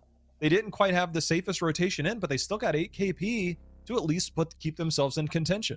Yeah, that was vengeance. That was that was a statement sort of chase out of zone. So I'd be surprised if she's trying to take them on one more time. But taking a look at the overall scores, I gotta tell you, I couldn't be happier. I love the boys over at Absolute Monarchy. I know that they do great stuff, but today and today alone, I think I gotta call myself a last-minute hype man, because and specifically a Luda hype man, because I actually can't say enough things about how crazy it is, especially off of game 1.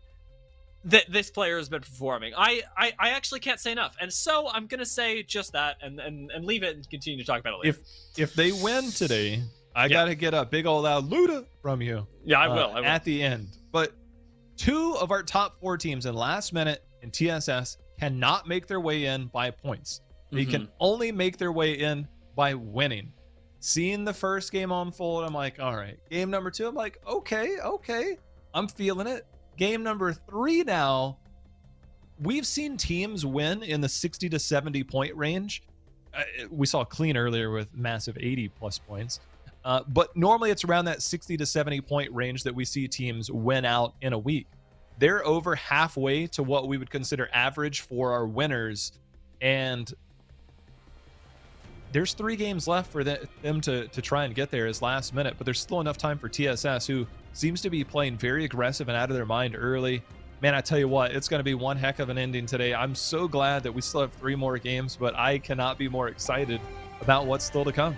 Yeah, I'm actually really hyped myself, and it's mainly off of TSS that you talked about there, because in game 2, I think we got a taste of what their end game would be like, what a TSS win would be like, and they sort of fell apart in a sort of odd push. It was a very strange zone outside of Fragment that I think a lot of teams were not expecting to have to play inside. However, I do have to say that the way that they played that did give me a lot of hope for the future, because in the open space, TSS are doing really well, and that's considering that they're running a Fuse, who I would think tends toward the more indoors, who does really like being able to sort of throw a knuckle cluster at you and know that you have to take it. Instead, they're making really good use of their composition to be able, who does really like being able to sort of throw a knuckle cluster at you and know that you have to take it. Instead, they're making really good use of their composition to be able to move around and force teams out into the open,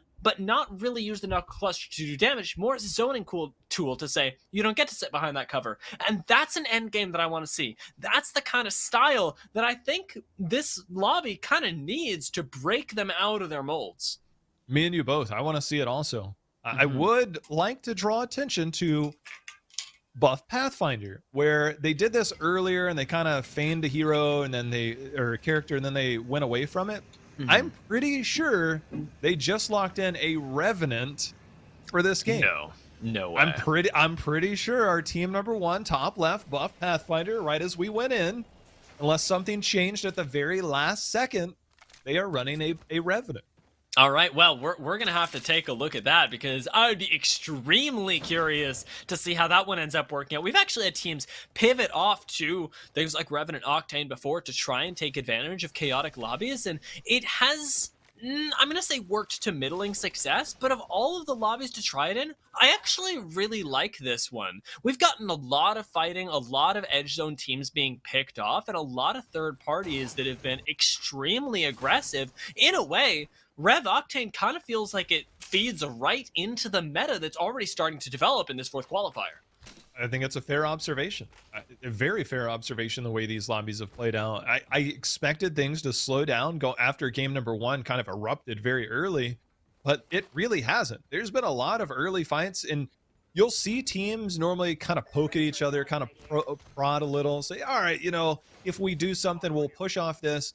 If not, we both go our separate ways. Or at least one of those teams leaves and takes away that opportunity. But we very much have seen teams like, oh, you're going to shoot at me? All right, well, I'm going to shoot back. And then the next thing you know, a fight breaks out. And I don't want to say it's an ego fight because one of the teams got to win, but it varies. It's different. Okay, it's different. I'm going to leave it at that.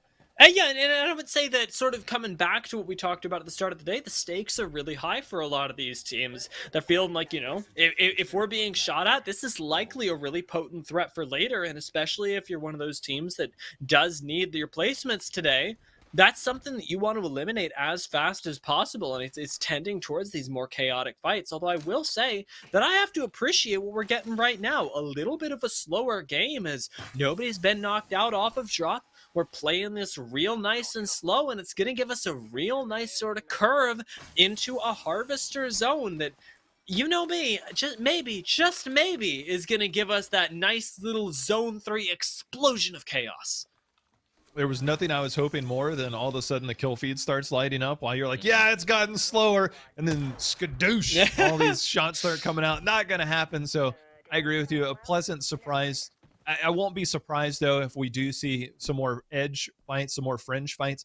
You know, this lobby, I think, in stark contrast to some of our other lobbies, you know, we have the Valkyrie now, and I think this is part of the learning curve, more of the maturation process of teams. Early when we were watching the first week of the Valkyrie meta, teams were just YOLO sending it at every corner. Then we started to see some reservations, but still some somewhat questionable flights in. Now we're seeing teams take their time, but that is different than the historic past of competitive Apex, where teams run it in early, get positioning, and play for the late game. Instead, a much more opposite end of the spectrum with all these Valkyries, teams being much more patient, less flying, though. Yeah, definitely a lot less, but still maybe some full sending it over here by Dome. There's, in fact, a little bit of a fuse action that ends up going down, and I'm not seeing TSS in the area, so somebody else must have picked this up.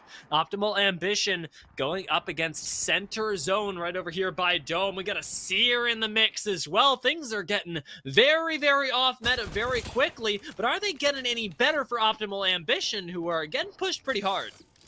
They do have an ult. Yeah, there it is. So they'll play around this, similar to how you would play around a Bloodhound ult and scan.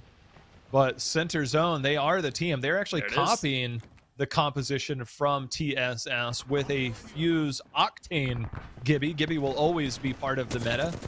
And right now, they are fending this off, but they are going to lose Blight early.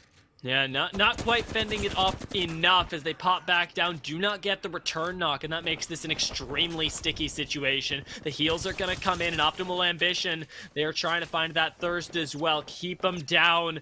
Kill feed kind of lighting up right now as Estral, unfortunately, seem like they're on the outs.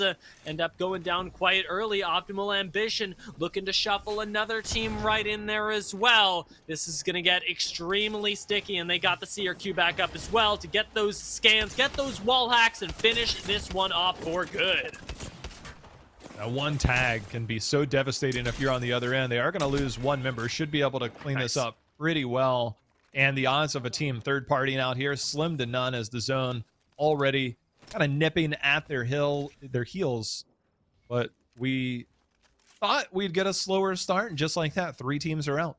Yeah, when action happens, it happens extremely quickly. We're not getting these sorts of trades that don't tend towards full squad wipes. I think as soon as you see one member knocked out, you're likely to see that sort of snowball, and especially because everybody's grouped so close together, you get a lot of the third partying as well. We have some very aggressive teams. I think we talked about Buff Pathfinder in the second game that are willing to just fully commit to a fight on you because they bet that they can take it. And hey, for a team that is already qualified, they get to do that limit testing against teams that they know are mechanically talented. I got a quick sneak peek. 2B1C and Sheesh were basically in the exact same area. Two teams that definitely know how to throw down and will take a fight. Wouldn't be surprised if that shows up in the kill feed. Meanwhile, Absolute Monarchy defending their territory in the tunnel to the far north, and a third party seems to have joined, so they'll chill up here up at the top, look for some opportunities that might arise, and starting to move up somewhat aggressively. Yeah, I do like that with Caustic, you can move up and be relatively certain you'll be able to keep that territory for yourself as pop over, lay down the gas trap. We've seen this tunnel be extremely fruitful for teams that passed, and right now, with the zone still being really nice for the northern end, this is going to be good for Absolute Monarchy, who get that knock, that thirst, that kill, leaving Fat Fruit Ninja in the dust as his teammate does look like he's going to escape. All by myself. Okay. It feels bad. They're gone. I mean, it's kind of that sad song. It's like, I wish I could save you, but I'll see you in another game. And that game will not be today. Sleepy Panda took a lot of damage, even I think through an armor swap there.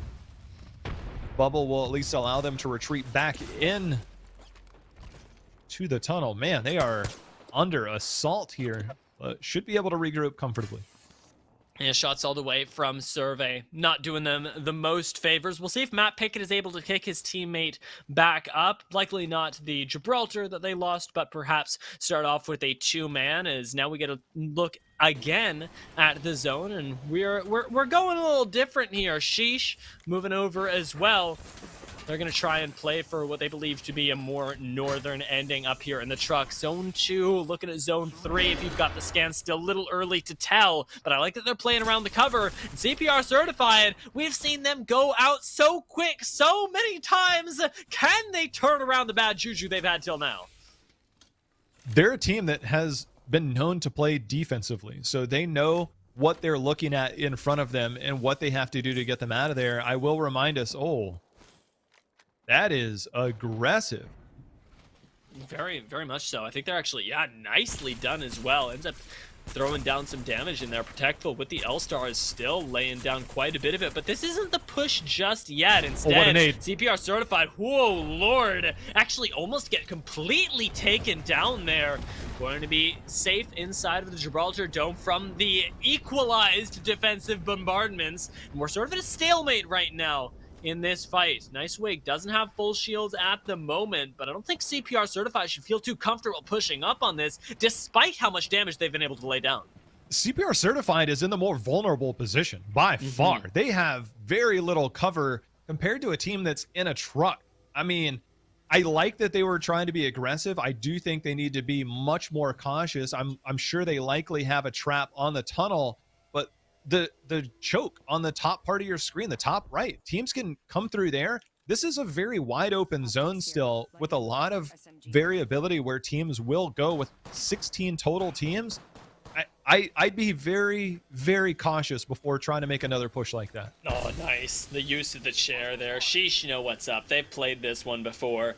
Still keeping themselves here. Not going to use too many resources as they just try and take as little damage as possible right now, because as you've very astutely identified, the fact is that they're not the ones that need to win this fight. They just need to survive it, give other teams a chance to come in. But there it has is. it come in on the wrong side? Seems like it might have. That's probably TSS rolling up about now.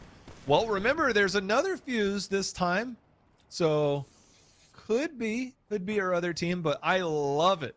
Knuckle Cluster will activate traps and all those cooldowns. I think it forces Caustic teams to be much more resourceful with their economy, to say, hey, you know what, like, we can't put down 3 at a time because now we don't have any in cooldown. Then you're playing one at a time. And I think that if Fuse does become part of the meta, you'll have to see teams adapt to that slightly. You can still be defensive, but just throwing down all your resources might not be the call, because knuckle clusters just like that continue to come in and pop them. And right now, as Sheesh, you are in a hell from which there is no escape, because those knuckle clusters, they are going to keep coming, and there's nothing that you can do about it right now. CPR certified know that, and they just have to play for time at the moment. Nice crack going to come through. Expend even more meds from the team that is already bleeding out inside, and Protectful rolling up right here. Wants to try and lay some of that gas down as well. See if they can start really whittling away at the health bars. Action going on elsewhere, though, is at the very least Malice Mamba going to be getting involved in a fight. We'll see how that one ends up going. Buff Pathfinder, though, don't seem to be having a really good time. And there is the ultimate. I'm surprised they actually got that off with TSS, I assume, looking at them from the other side. Well, I mean, they're going to land in Skyhook. I don't know the odds of it pulling over here, but Sheesh was not comfortable there. And justifiably so. When I said Fuse was the bunker buster, that's kind of what I had in mind, because you're just getting shelled out. You have nowhere to go. You are eating minimal damage, but it does eat resources. It eats up your gas cans. That's what I had in mind. How that plays out later in the game, a different story, but that right there is exactly what I have in mind when I think of Fuse, and that actually forced the team to completely relocate. Yeah, and with the Caustic coming in on the other side, with Protectful really wanting those kills, you had to look away. There was no way out. Last minute, though, looking for their own way out, and maybe looking for a few kills as well. See if that Thermite ends up connecting. No damage done just yet. Bad Boys holding up on top, trying to keep last minute out of this. Both teams, again, that must win in order to move on to the Pro League, and both definitely not going to give up this high ground without a fight. Although, next ring, not inclusive here. Heavy pull towards the survey area for these teams. So maybe going through Skyhook might not be the worst idea, but there's TSS finally moving in. That is Cubskin squad. So not only did they get the knock, but they got the thirst to go with it. See if they end up going in pursuit of that. But here's our teams between Frag and to the north of Epicenter. They're kind of all in sightlines, mostly up on top of the hill. That's the scariest one. In 50 seconds, all these teams have to move. We do have another one of them. We do have another Fuse in the area. Optimal Ambition down there on the lowest of grounds are running it, I believe. So we should be able to get maybe some cheeky plays from them to mess up these rotations. As you had pointed out, CPR certified did end up suffering a loss, largely because TSS are feeling very aggressive right now, and this time didn't have Sheesh to take that aggression out on, so they just went for the next best thing out in the open. Feels kind of bad, but you know they saw it coming, right?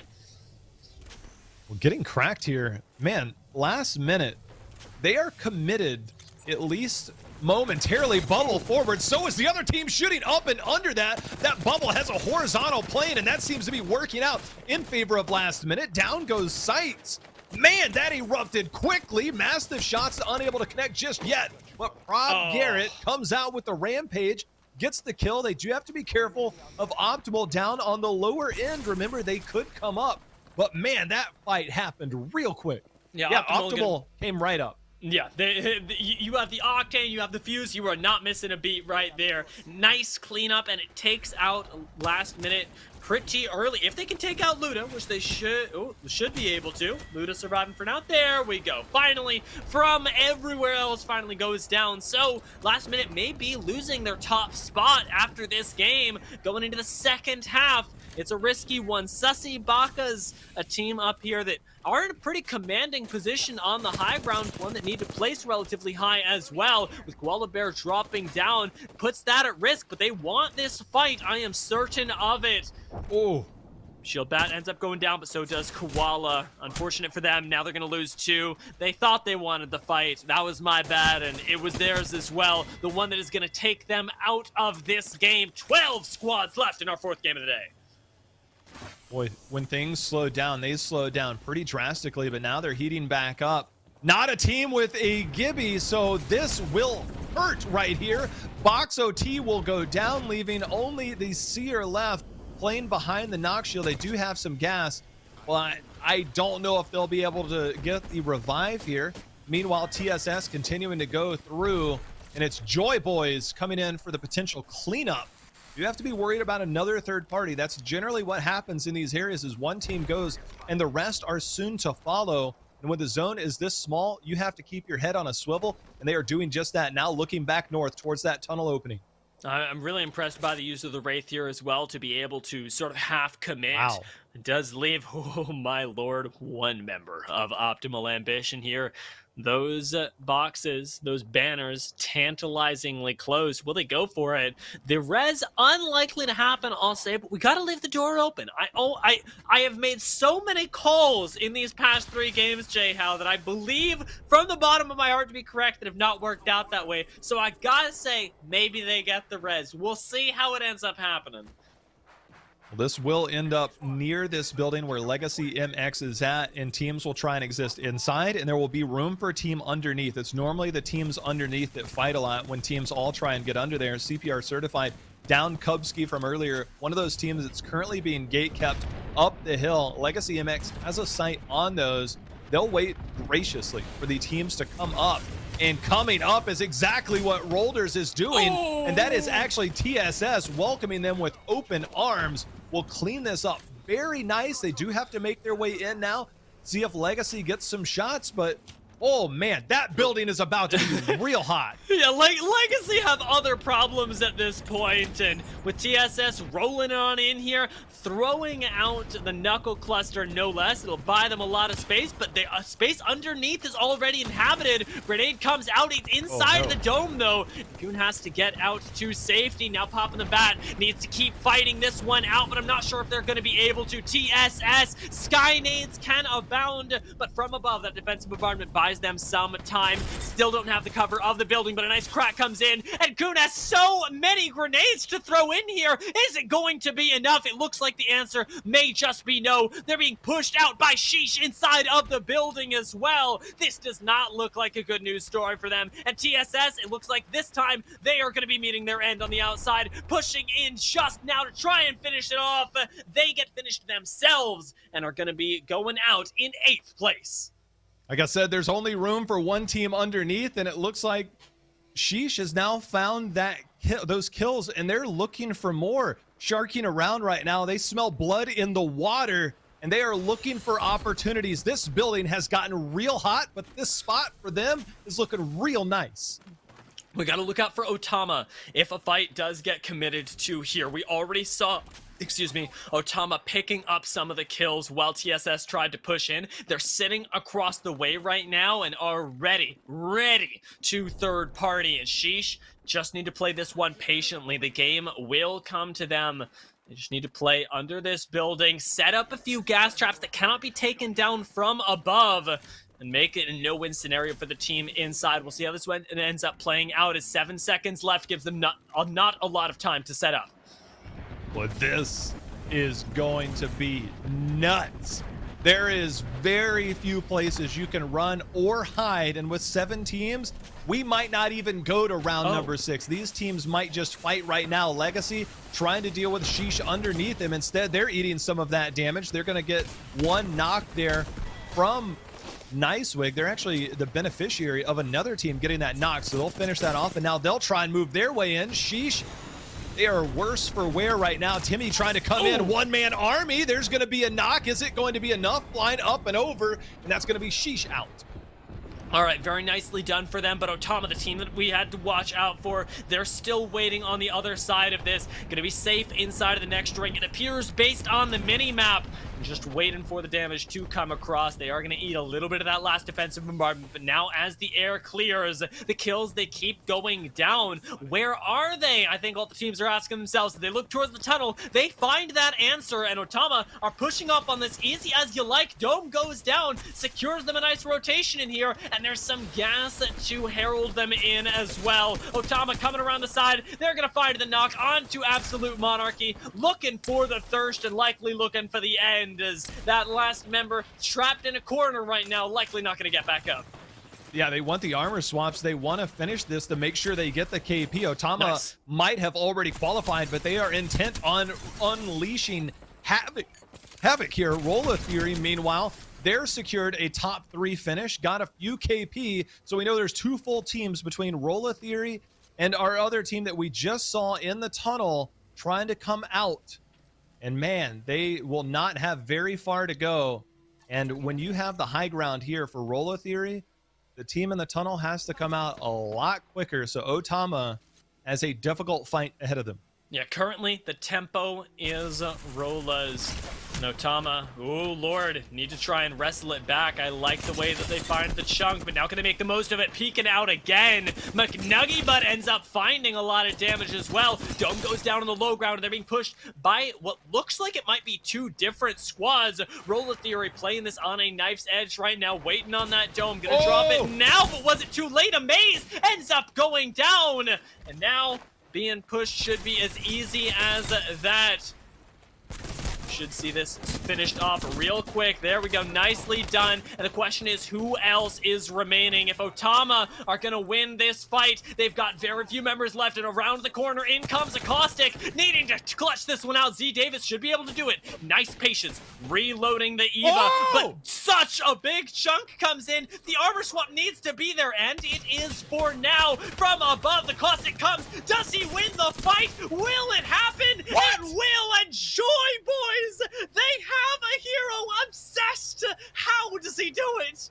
Oh my God. Obsessed just masterfully clutched up. These lone members that we have seen win these last few games have clearly ice in their veins to do that. It looked like the high ground was in favor, ended up not being, with some big shots even after an armor swap. That is an enormous clutch. Joy Boys, one of the teams that needs to win today. They're a little behind in points. This will certainly catch them up in some degree. That was amazing, actually, to see that happen. I was really impressed by the way that the tides turned, and I'm including Caustic in that, of course. Obsessed, amazingly done to be able to get that. But think about how many times that game shifted, because Rolla Theory should have had that win, and then Otama got the crack. They took that, and again, they should have had the win, and out of nowhere, we finally see Obsessed emerge to be able to swoop it away. There's such an emotional roller coaster and in that 4th game, but now it's time to move into those final 2. After we take a break, we're going to be coming back with your last 2 chances to make it into that Pro League, and we're going to have to see who steps up and who steps up real big in order to clinch that first place spot. We'll see you in a few.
All right, folks, welcome back. We're about to get into, you know it, J-How, the penultimate game of the day and of the preseason qualifiers, as we've already made it into the fourth one. If you missed all the other ones, we've had a great time. And if you missed these games, I do feel bad for you because they have been rock'em sock'em. We've had so much action here, and with the last game being yet another steal, our second steal in a row from a sole member, I gotta give praise where praise is due. Joy Boys ended up getting that top spot, but they did not get the most points.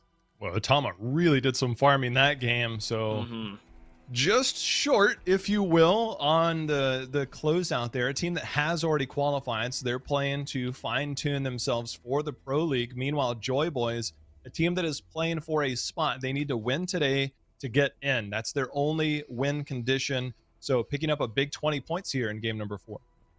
Good for them, and they've been performing relatively consistently as well. They've been making it to middle of the pack. This is their breakout performance, and I think that a lot of the preseason qualifiers have been determined in not just how far can you go when it is your game, but how much can you mitigate your losses. And the fact is that they've been really strolling along in the middle of the pack so far. Woo! It gets them into top 3 right there. I'm surprised as well, but what are you surprised by, J-How? 3 of the top 4 teams are all teams that need to win today to get in. That is remarkable. Also, to quickly note, Rolla Theory, a team that does need a decent amount of points today. They had a decent game last game. Optimal Ambition, a team that really needs to get the ball going. They needed the most points today to secure their spot. So those teams are on the outside, I believe, still looking in. But it is last minute Joy Boys and TSS, 3 teams that need to win to get in, and they are all within a total of 6 points from each other from top to bottom. That is incredible to see. It's getting hairy up here. That much we can confirm. I'm actually very surprised that last minute are still in first place because they did go out pretty darn early last game and haven't actually moved that much from game 3. From game 3 into game 4. Their standing hasn't really changed. It's just this buffer that they had for themselves. Going into game 5 and 6, especially with things being this close in the top 4, you can't be giving up points like that. You can't be going out mid-game. And I'm hoping that they can rein in that this was, sort of the lowest that they'll go, because otherwise they're going to lose that top spot and they're going to lose it very quickly because people are getting 20-point games and you're going to be left in the dust if you can't put up. Well, you mentioned these are some of the toughest games and some of the most important games of some of these players' lives.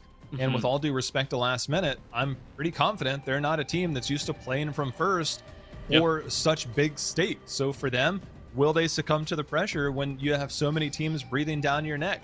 I think that they have it within them. As long as they stay focused on what their goals are, they're clearly a skilled team. Yeah, they faltered last game. They still are first. That's the biggest part about it. But when you look at a team like TSS, a team that's been aggressive from start to finish, they seem relentless, regardless of what's happening to get in. Ended up finding what it looks like when you play the gatekeeper and then you have to go into a zone that's not very friendly. They ended up going out much earlier than they wanted despite getting kills. They are getting the kills, but they are a team that needs more in the way of placements as opposed to fragging out. I will say, by the way, 100% that is a Revenant. I know we didn't really get to see Buff and an Pathfinder. Octane now. Yeah, I got the chance to look at it this time. That's crazy. I am amazed that we have that kind of play in here. And I'm surprised, actually, that we didn't see Buff Pathfinder showing up more in the kill feed last time. Instead, it was Optimal Ambition that actually had a pretty decent game, especially starting out with some kills early on. And they've once again swapped up their composition. Again, though, excluding that Gibraltar. They've kind of consistently avoided this pick, and I'm surprised by that choice because more often than not, we see a team without a Gibraltar and they're falling early, but Optimal Ambition, again, consistently middle of the pack. I would also like to note one of our teams is now running a crypto, something we haven't had. Somebody's dead off drop. I'm not sure who died there, but we'll check in on that. But also keep in mind, Buff Pathfinder drops all the way at the top north of our map and the northwest of our map. So I think if that comp works, it actually works by a zone that pulls maybe south so they can start to fight teams more isolated on their rotation down with the loot that they're going to be getting from Trials and Skyhook. Yeah, this one looks like it's going to be a little bit more middling as we'll take a look at that zone pretty soon, getting an idea of where we're going to be playing and whether it'll give Buff Pathfinder a chance to shine with their newfound composition. I have no doubt that they've played this before, but I do find myself doubting how recently they have, as really the Revenant changes along with the Octane changes have kind of pushed these guys out of meta, and it's a very specific playstyle they need to be embracing. Is already in the kill feed. This is the kind of playstyle I was talking about, with that high Octane playstyle. Man, they are wasting no time getting involved there. I'm just happy we got an early scan. So while the big zone is in the middle, it's going to be another north central zone. And so Frag West, or the northern part of Frag, will certainly be occupied pretty early. And, you know, we saw the team, especially where we saw our teams go out on the ridge up there with last minute. That ridge now is going to be the prime spot that you're going to be highly contested on. So for them, they need to be able to find a different home, a different type of position for them to maybe have that success that they're looking for. But make no mistake about it, teams are going to be very familiar with this after last game, albeit potentially a slightly different ending, but a lot of similarities from last game. Yeah, I mean, I look at this zone and it kind of vibes the same. Sure, we could go survey camp, but it really does feel like there's a possibility that history repeats itself here, that we do get a little bit more of the action that pulls towards the train station, I'll say. This feels like what's going to play out, at least in the early stages, similarly. And hey, for a team like Optimal Ambition, that's really good. But for a team that's running Revtane like Buff Pathfinder, maybe you're wishing again for something a little bit different. They're going to have to make that one work, as Sheesh also did not have a bad time last game. They did go out a little unfortunately early, but definitely something that can be fixed. And now they're looking to fix that a little bit more quickly than we had anticipated, with a really aggressive push up here, trying to catch out a team on rotation. They are notoriously slow for looting and getting looted up before they come out, but they have changed the pace entirely, looking to get some early KP. Remember, they are a team that is already qualified, so they are experimenting with what they want to see can or won't work for them right now, as they're being pinched. Do have a lot to contend with to regroup, so not exactly the success that they had hoped for, unable to capitalize on. Yeah, still have this low ground available to them, though, and with not too many teams in the area, I think the one thing they have to look out for is Optimal Ambition, who should be rotating down from Dome around now. There's the potential for that to be a collapse, as, hey, we talk about collapses, unlucky, managed to survive the one from Sheesh. They're doing all right for now, but with Caselos falling again, things are getting worse for them. Sheesh are just on the flank right now, and Timmy is not giving that up. The thing for Sheesh is that they are fighting two different teams. Yeah, they are fighting two different teams right now. They did get a knock on the other one. Now they'll look to try and finish this off. However, it is Sheesh on the hurting end, but it looks like Sheesh on the winning end as a prize comes through in the clutch. So fighting off two teams and still coming out on top. Yeah, they take out center zone, now moving us down to those 18 teams, and I'm still left wondering, from Dome, who is coming to disrupt this? It seems like nobody, maybe on an equally fast rotation as Sheesh were. Joy Boys in trouble, though, might have the same success. Will they be able to clutch this one out in the same manner? Popping the gas for right now to get themselves a little bit more cover, but they have lost a member, and Obsessed, the man that clutched last game, he's the one keeping them safe with all that caustic gas.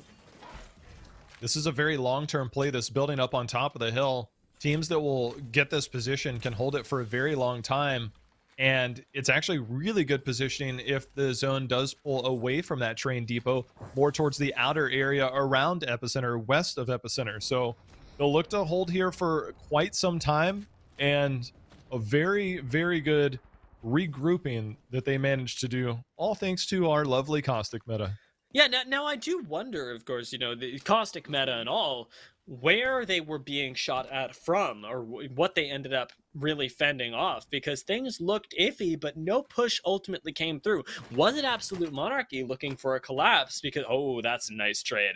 Because that would be something that we have to keep our eyes on if Absolute Monarchy are the ones trying to play a little bit more aggressively. For right now, it seems like they're feeling a little more passive, and Zone could pull up all the way over here, so could actually take a more northerly spot and try and play this one out in the open for control of the train tracks up north.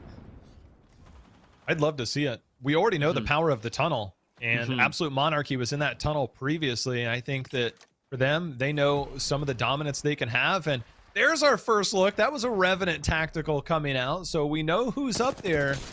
Will Buff. Oh my goodness, Ooh, that was ooh. some nasty shots. I don't know, as we just broke to the action, whether the Rev Totem has already been used. Oh, meanwhile, Oh. 2B1C getting run up on here at Landslide. Yeah, TSS feeling mighty comfortable taking them out as Estral up here. We're doing relatively well against the Rev Octane squad, but now seem to have encountered a little bit of trouble of a different variety, picking a fight with yet another team. And Amigo needs to be picked up, but unfortunately is not in a safe place to do so, and they may just be giving that one up. Astral may be operating at a deficit here if they can't pick up their friend. And right now, as we know there is a Revtane below them, that's not looking likely.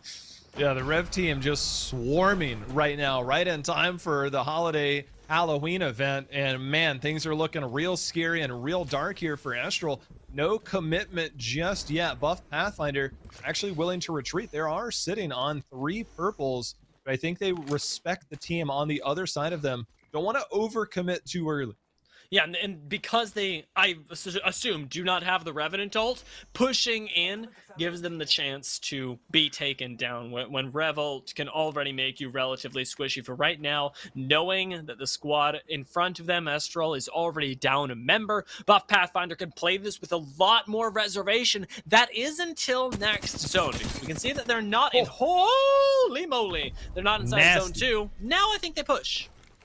Well, I think the silence there caused them some issues, not able to interrupt the Valk ult out. And that is one team that has escaped. But remember, there was another team nearby. So if they're looking for action, it's still going to be within the vicinity, and they're going to take down Pistolo. That's unfortunate, actually, because that means that there's just the one Valkyrie escaping by herself.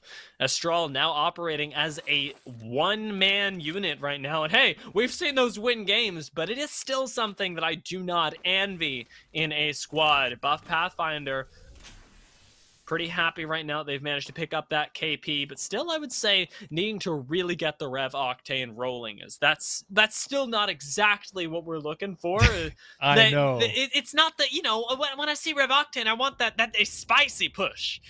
I mean, the later the game goes, the less opportunities you have. So if it's going to happen, you got to make it happen quick. We did see them pinging the ult Excel, so they know exactly what they needed to get to that point that we're talking about. But where they're at and the position that they're rotating from, you just kind of have limited opportunities to get in there. And the rest of the teams that are already on survey, you know, they're going to be okay. So it's all the other teams that are on the outside. They could push a team in tunnel. Sleepy Panda popping off there, needed to drop the battery. Yeah, it's like, I'm going to sit on this and then I'll drop the battery once we get through. Yeah, good shots for right now, just hanging out. And normally you'd see this position be taken by shots, but in this case you have Sleepy Panda on your team, and that does change the game a little bit if you can find those shots. Unfortunately, going a little bit wide there. I want to know though, as this next zone is going to close, unfortunately Absolute Monarchy don't have zone read, but I know somebody does, and I want to know where that next zone is actually pulling us, because it could be great for Absolute Monarchy, but equally it could be tragic. You always run that risk. Survey is a pretty heavy commitment when you know that it becomes so heavy populated. So I agree with you, is that if it does pull further south or even just slightly out of survey, they are on the further north end. They do leave themselves pretty safe from all the teams behind. That's the team up on the hill we saw earlier, as Rolla Theory also within survey here. And all the teams will continue to commit to time and space. And it's just a matter of time until we find out whether it was worth it. Nicely done. Killfeed showing us that Sheesh is still on the roll for right now. Moving themselves up in the world as kill leader gets claimed by Timmy. Taking a look at this, though, we are still, wow, really stacked up in survey. And that's the thing that makes it very difficult to rotate out of, is that everybody else is waiting for you to do so. There are 4 or maybe 5 teams that will shoot at you as you leave. And that alone, with the grenades coming down, with the shots flying across Survey, is telling us a lot about it. I actually find myself envying Malice Mamba up on the top there, and Buff Pathfinder. They've got a real nice spot to play control if things are moving into Survey. Well, what do they do with the Revenant? I mean, I don't know. once you're there, you just kind of, I mean, at this point, he becomes a defensive character, and TSS has now run into 2B1C, going to get the first knock there, but it really becomes blocking off chokes with your tactical as a Revenant, which, to be fair, isn't too bad. Am I mixing things up, or was it this game or last game that TSS was also taking on Two Brains One Controller at landslide? Because I'm pretty sure it was this one. I feel like I've seen this happen before, and we're sort of getting an extension here, a fight that has gotten protracted by Two Brains One Controller running away, and so this might very well be the sort of cleanup squad coming in soon. I'm going to keep my eye on the kill feed to see whether that goes down or not. CPR certified, though. They're chilling up here, and oh my lord, I could see the next ring, but I can't quite tell where it is. Oh my god, it's killing me, It's still partially covering Survey. You can get a somewhat better view here. My goodness, can we delete that part of the story? Anyways, focus right back now. Because teams that are in Survey, if it does pull up here, sure, they're going to be there. But I think most of the teams here now are coming up with a plan B to move forward and say, you know what, if it does pull, which we expect it to, here's what we do. The good teams are going to plan that out now. Do we need to fight a team? Do we need to wait for something to unfold? Or do we make something happen now? If it were to happen, it needs to happen soon. We're a minute and a half away from this zone closing. And then when you see that close, whoever makes those snap decisions, those are going to be the teams that might find more advantage, or the teams that are more patient, letting the teams do work around them. Those are the things you're going to look for.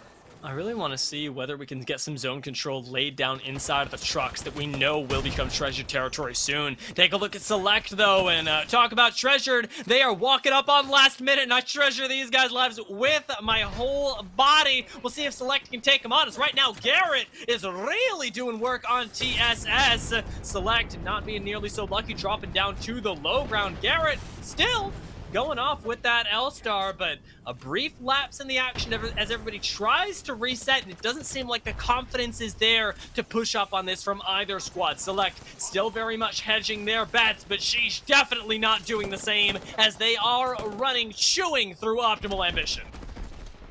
I think we might, I couldn't tell off of the look, there might be a knock up here, and it looks like they have that, so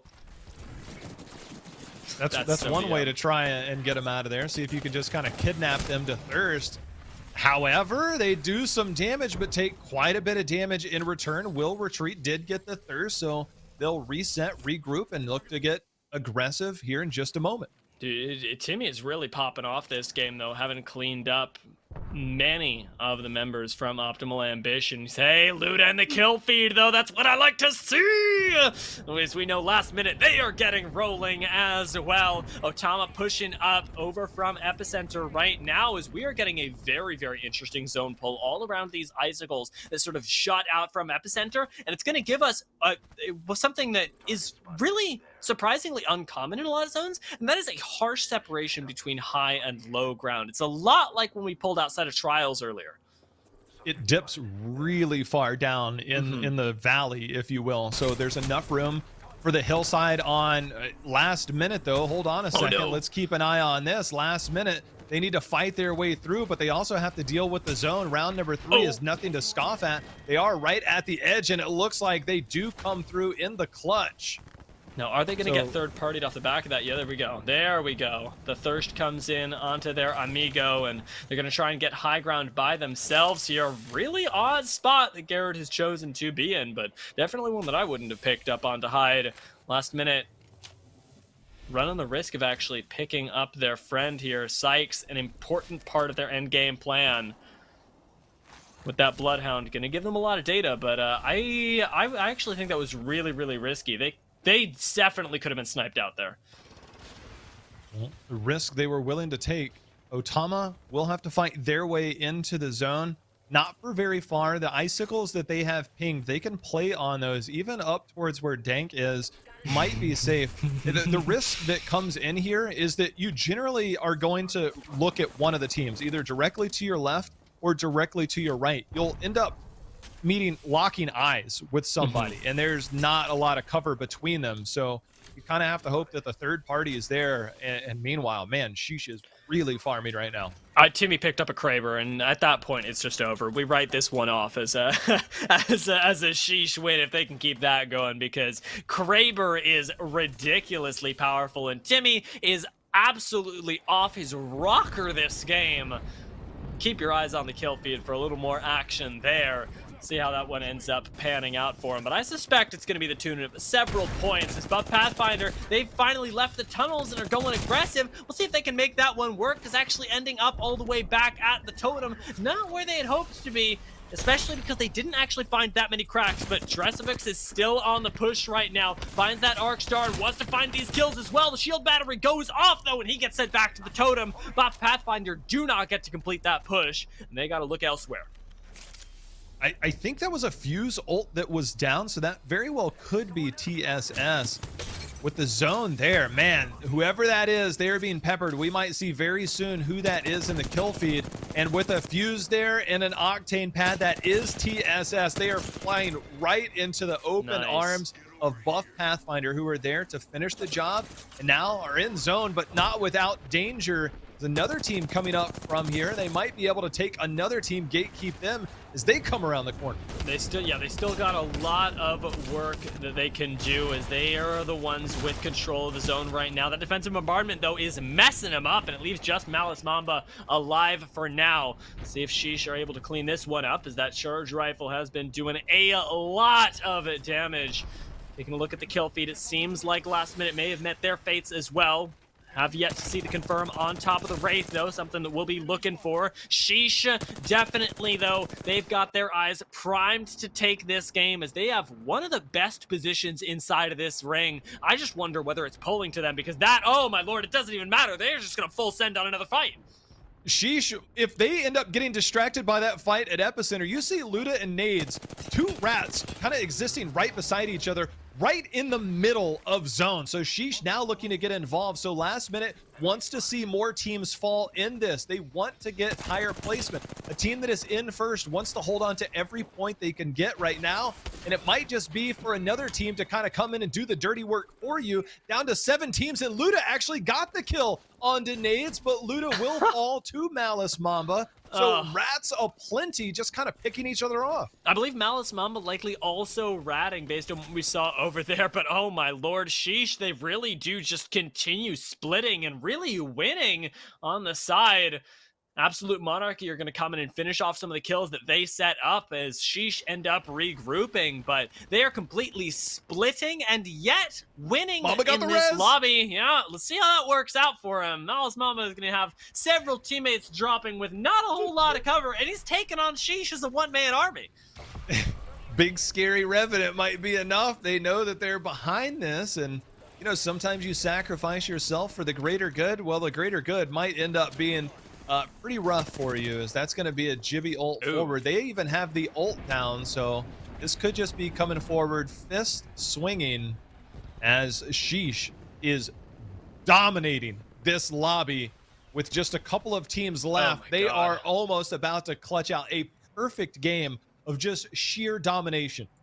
This is actually one of the craziest performances that I've seen from them, and what an incredible amount of growth to have gone through as a squad. Now being alive in this ring with 4 teams left, I believe we've still got a squad that is not entirely complete, so Sheesh are going to have to play this one pretty darn well. Still taking on 2 other squads, though, and they've got themselves a weird bit of terrain right now with not a whole lot of cover, but only the head peaks provided by the curvature of the plane. Sheesh actually hanging on for right now. Do have a lot of ground to cover as they move into the center of the circle, but weirdly enough, they're not the focus despite being the ones that have shooed through the lobby. Yeah, I mentioned there's room for one team on this hill right here, and this is exactly how it plays out. You play from the eastern side, you work your way west. You're the winner versus the one team over by the train area, and when you do, you can now crest over that. You have the natural terrain, as you said, the curvature that allows you that head peak, and you can see they can move here on the left. There's a few different terrain options that they move up on, they're doing just that. So Sheesh in a great position to potentially win this game. Still a few teams to go through. I believe maybe even one rat in there, 2 rats potentially. Right now, Timmy getting a little aggressive, will need to retreat behind very little cover.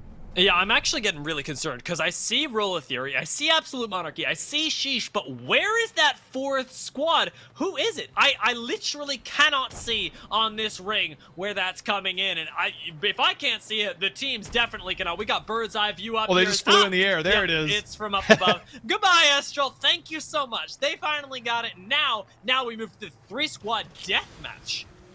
Throw down the gauntlet right in the middle. Here comes the Gibby ult on the left. That will open the door for Absolute Monarchy to look and open fire on Sheesh. They need to play very carefully around their bubble. They don't want to be first. Both bubbles are used, and now the third and last one here for Sheesh. We got to see if there's any more Gibby ults. But it is the team on the left, McNuggy Button team, moving up on Absolute Monarchy. Just play ring around the rosy, if you will. Teams trying to get the shots in. There we go. Absolute Monarchy, they're the teams that are engaged, and it's up to Sheesh to come in and clean house down to 1 team left. And Sheesh, in utter domination, come out here in game number 5. And you could have seen it coming from about 30 seconds before it happened, but you saw those caustic barrels go down, and the crucial moment for Sheesh is when they're the last team to lay down the Gibraltar bubble, because the other 2 expire and those 2 squads have no choice but to fight. They cannot focus you anymore. Amazingly played from Sheesh to be able to secure that and know their win conditions. This is something that, though they're individually talented, we didn't see Sheesh doing before. Working as a team and being very aware of how their cooldowns not only impact themselves, but their teammates. This is...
What's up, guys, and welcome back. We are about to move into the 6th game, and you know what that means, Jay Howe? It means it is the final game of the preseason qualifiers, the 4th one so far, the very last one. At the end of this, the winner, of course, will qualify to the ALGS Pro Split, but crucially, we have got 16 other teams that are going to qualify afterwards that are really fighting for their spots right now. Oh my god. Why would you show? Oh my lord. I feel like I've been shown something monstrous. How?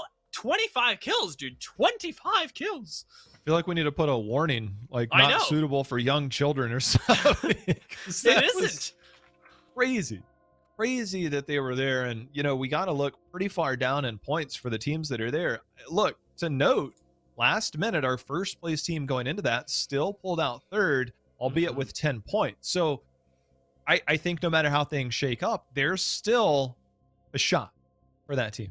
Well, let's take a look at how close they were, or how close they will be going into this last game, because, oh lordy, they're still actually right there. And this very last game comes down to a race between last minute, a team that needs this win to qualify, and Sheesh, whose spot is already secured, but sure could do with one heck of a win to send them off. Outside shot for Joy Boys and TSS, two other teams that need wins. They're not too far behind, 10 points and 12 points respectively. Rolla Theory, a team that needed the second most points today to get in by way of points. They are within a top 7, still need to put up a good game for them. But for me, all eyes are on last minute and Joy Boys and TSS, but most notably last minute.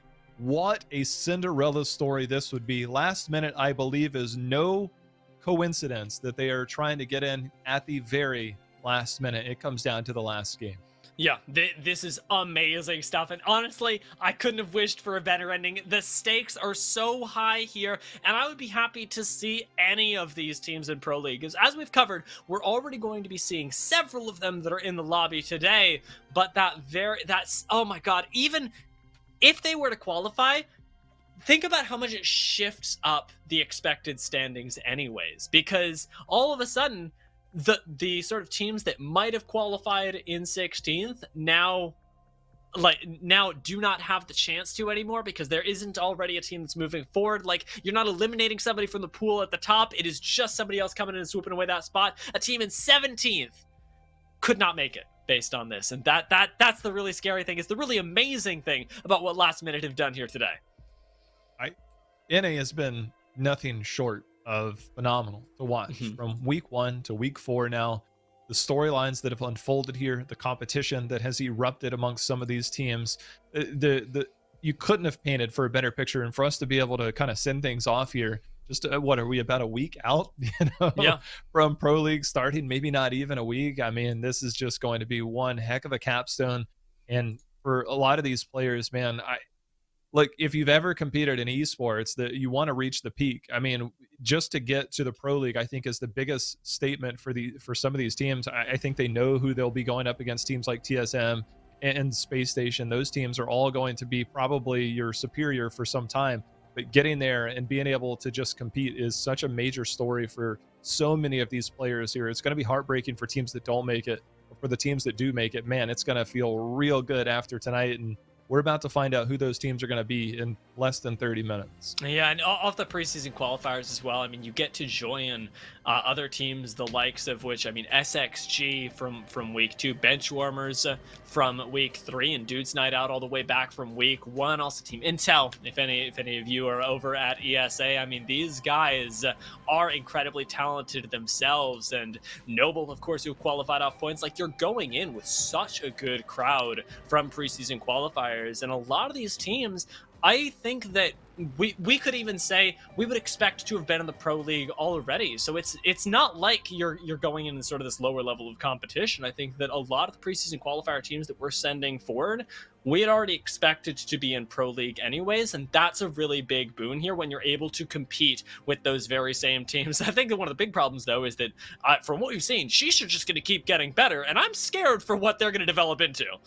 Well, I mean, they've traditionally been a team that's slow to rotate, out of their POI. They land as far south as you could possibly get, and they're normally very slow to rotate. But we see what happens when they start to work their way forward very aggressively with purpose. And what they've done is they've really made all these teams that are kind of playing on the outer edge of zone, and they're taking their fights, and Sheesh just kind of coming in. They take their 3v3. They're also more than willing to third party, and that's scary for a lot of the teams that might be there. So for teams that are afraid of Sheesh, they might hope that the zone pulls south so that doesn't give Sheesh breathing room to operate. Yeah, I think that's the best case scenario, not just for teams that don't want to be eliminated, but for a team like Last Minute who definitely wants to keep Sheesh down. You don't want them getting the opportunity to sort of do the thing where I think Sheesh really unique in this, where Sheesh can split up and take multiple fights as once. We saw that happening at 2 or 3 different times last game, and that's a really scary thing. It's the thing that lets them collect something like 25 kills, because normally you wouldn't get there because you cannot physically be everywhere on the map.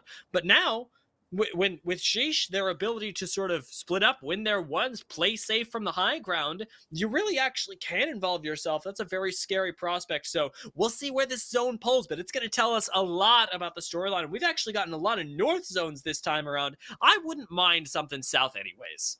Well, we'll find out. It is the final game of the ALGS preseason qualifiers, and boy, has it been a treat. And we will see that, well, the early scan is in, and it will be landslide / countdown. Wow. So north of the equator. So these teams will rotate in, meaning that Sheesh might be one of those teams that can benefit from the open area and the breathing room that they'll have on that rotation up. Yeah, as we expect, so we'll keep our eyes on them. We've also got to keep our eyes on the team that does land Landslide. This is something that I've heard teams sort of go back and forth on. Landslide, previously Tramyard, was a pretty decent spot to land. Yes, the loot was middling, but ever since it became Landslide and the cover went away, Landslide is, yes, where you end up landing, but really a temporary home. When the zone is centered around you, you have to default into Countdown, and you have to take the secondary spot, because actually sticking around there for a team like Legacy is unlikely to net you the win. You've got to take what the team that actually landed Countdown, in this case 2 Braids 1 Controller, what they didn't want for the late game. Yeah, perfectly put. I mean, we saw a team like Sheesh when we had that Countdown earlier. That ending there, they played just outside of Countdown on the southern end where that choke is.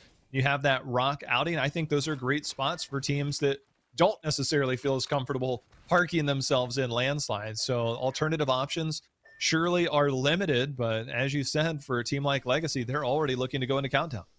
Yeah, they actually did win this zone last time, oddly enough.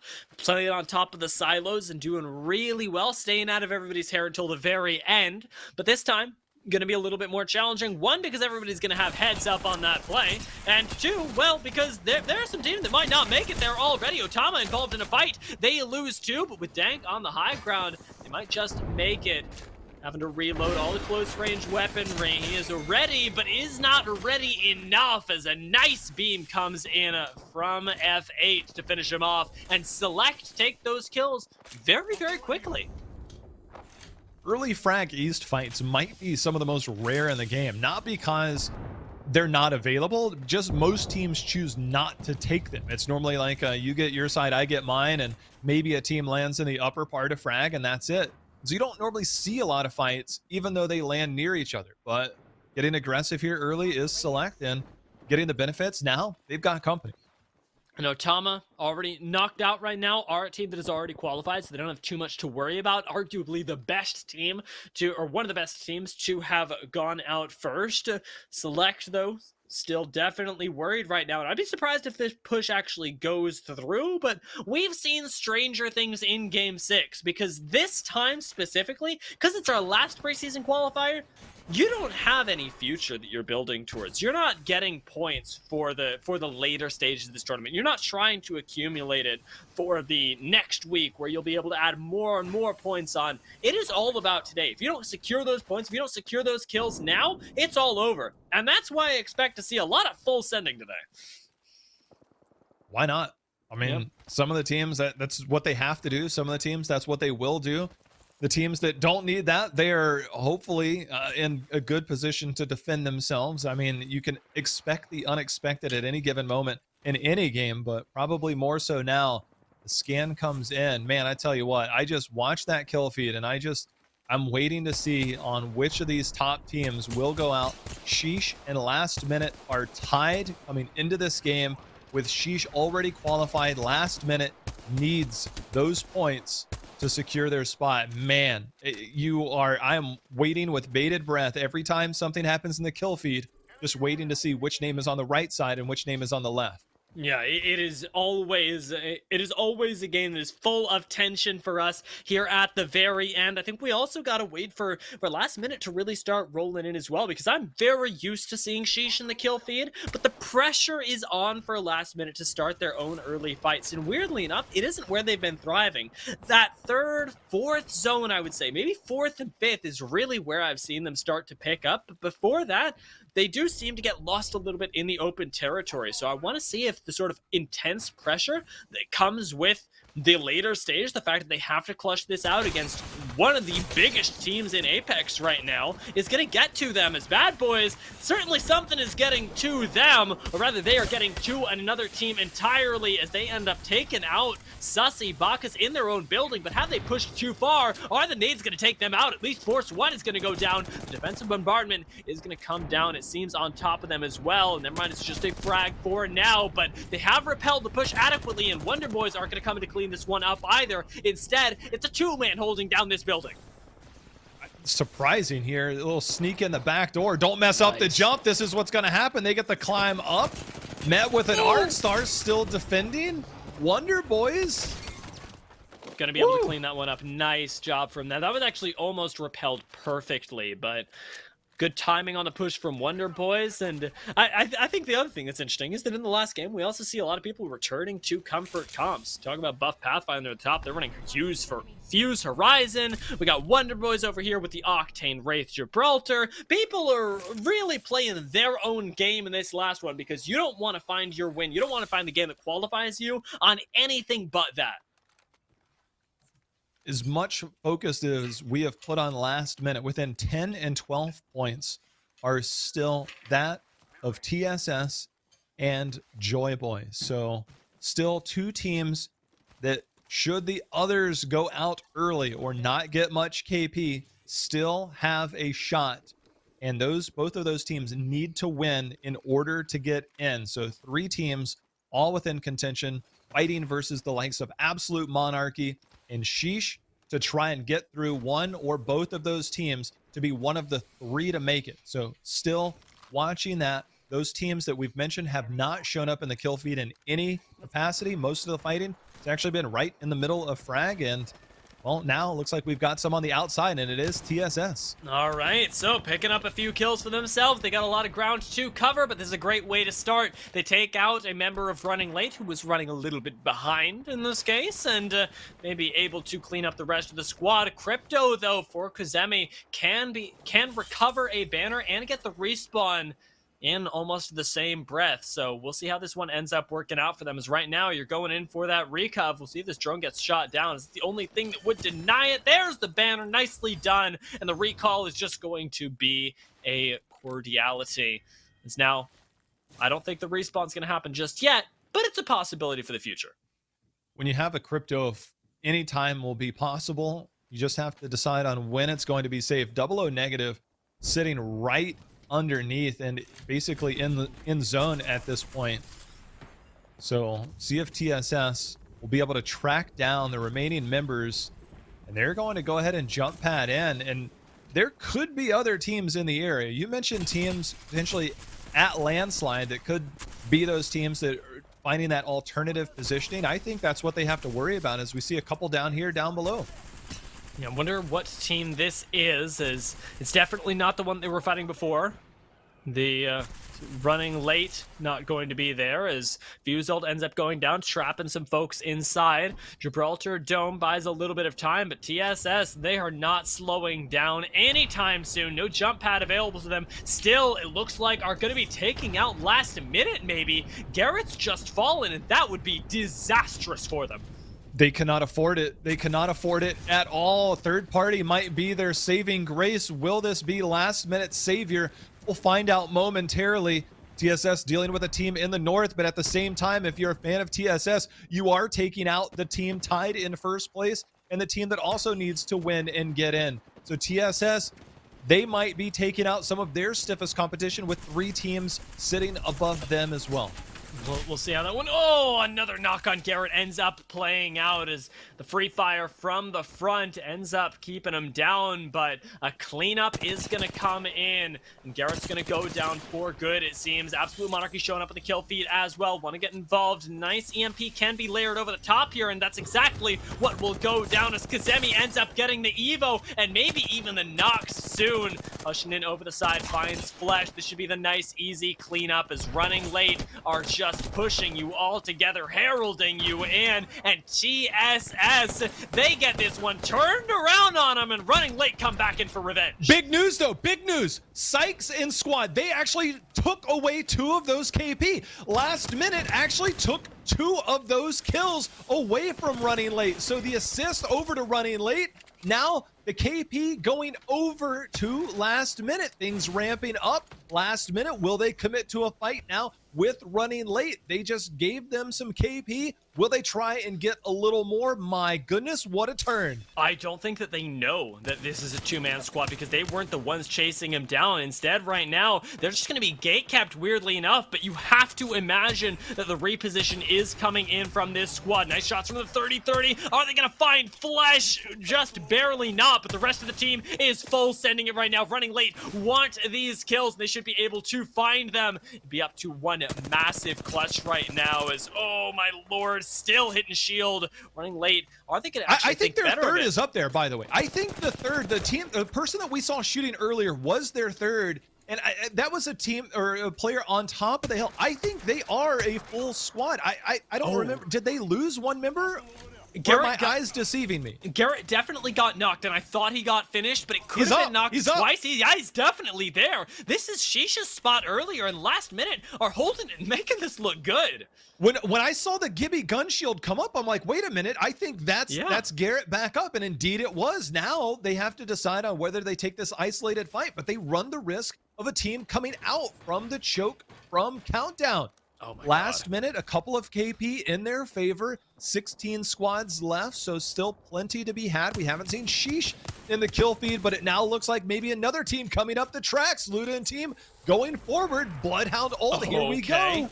And it's just the 3 of them. This is the isolated fight. They want to try and ego this one. They think they can do it. And last minute, there is no time like the present. Luda's pushing up right now on the Wraith. The Wingman has been hitting for a lot. Of the Prowler ends up connecting as well, but Sykes has to back away, leaving Luda to hold down the fort over there. Wraith Q right back out, though. And it's a non-committal engagement that last minute keep taking. And with the Bloodhound scans, they're free to do so.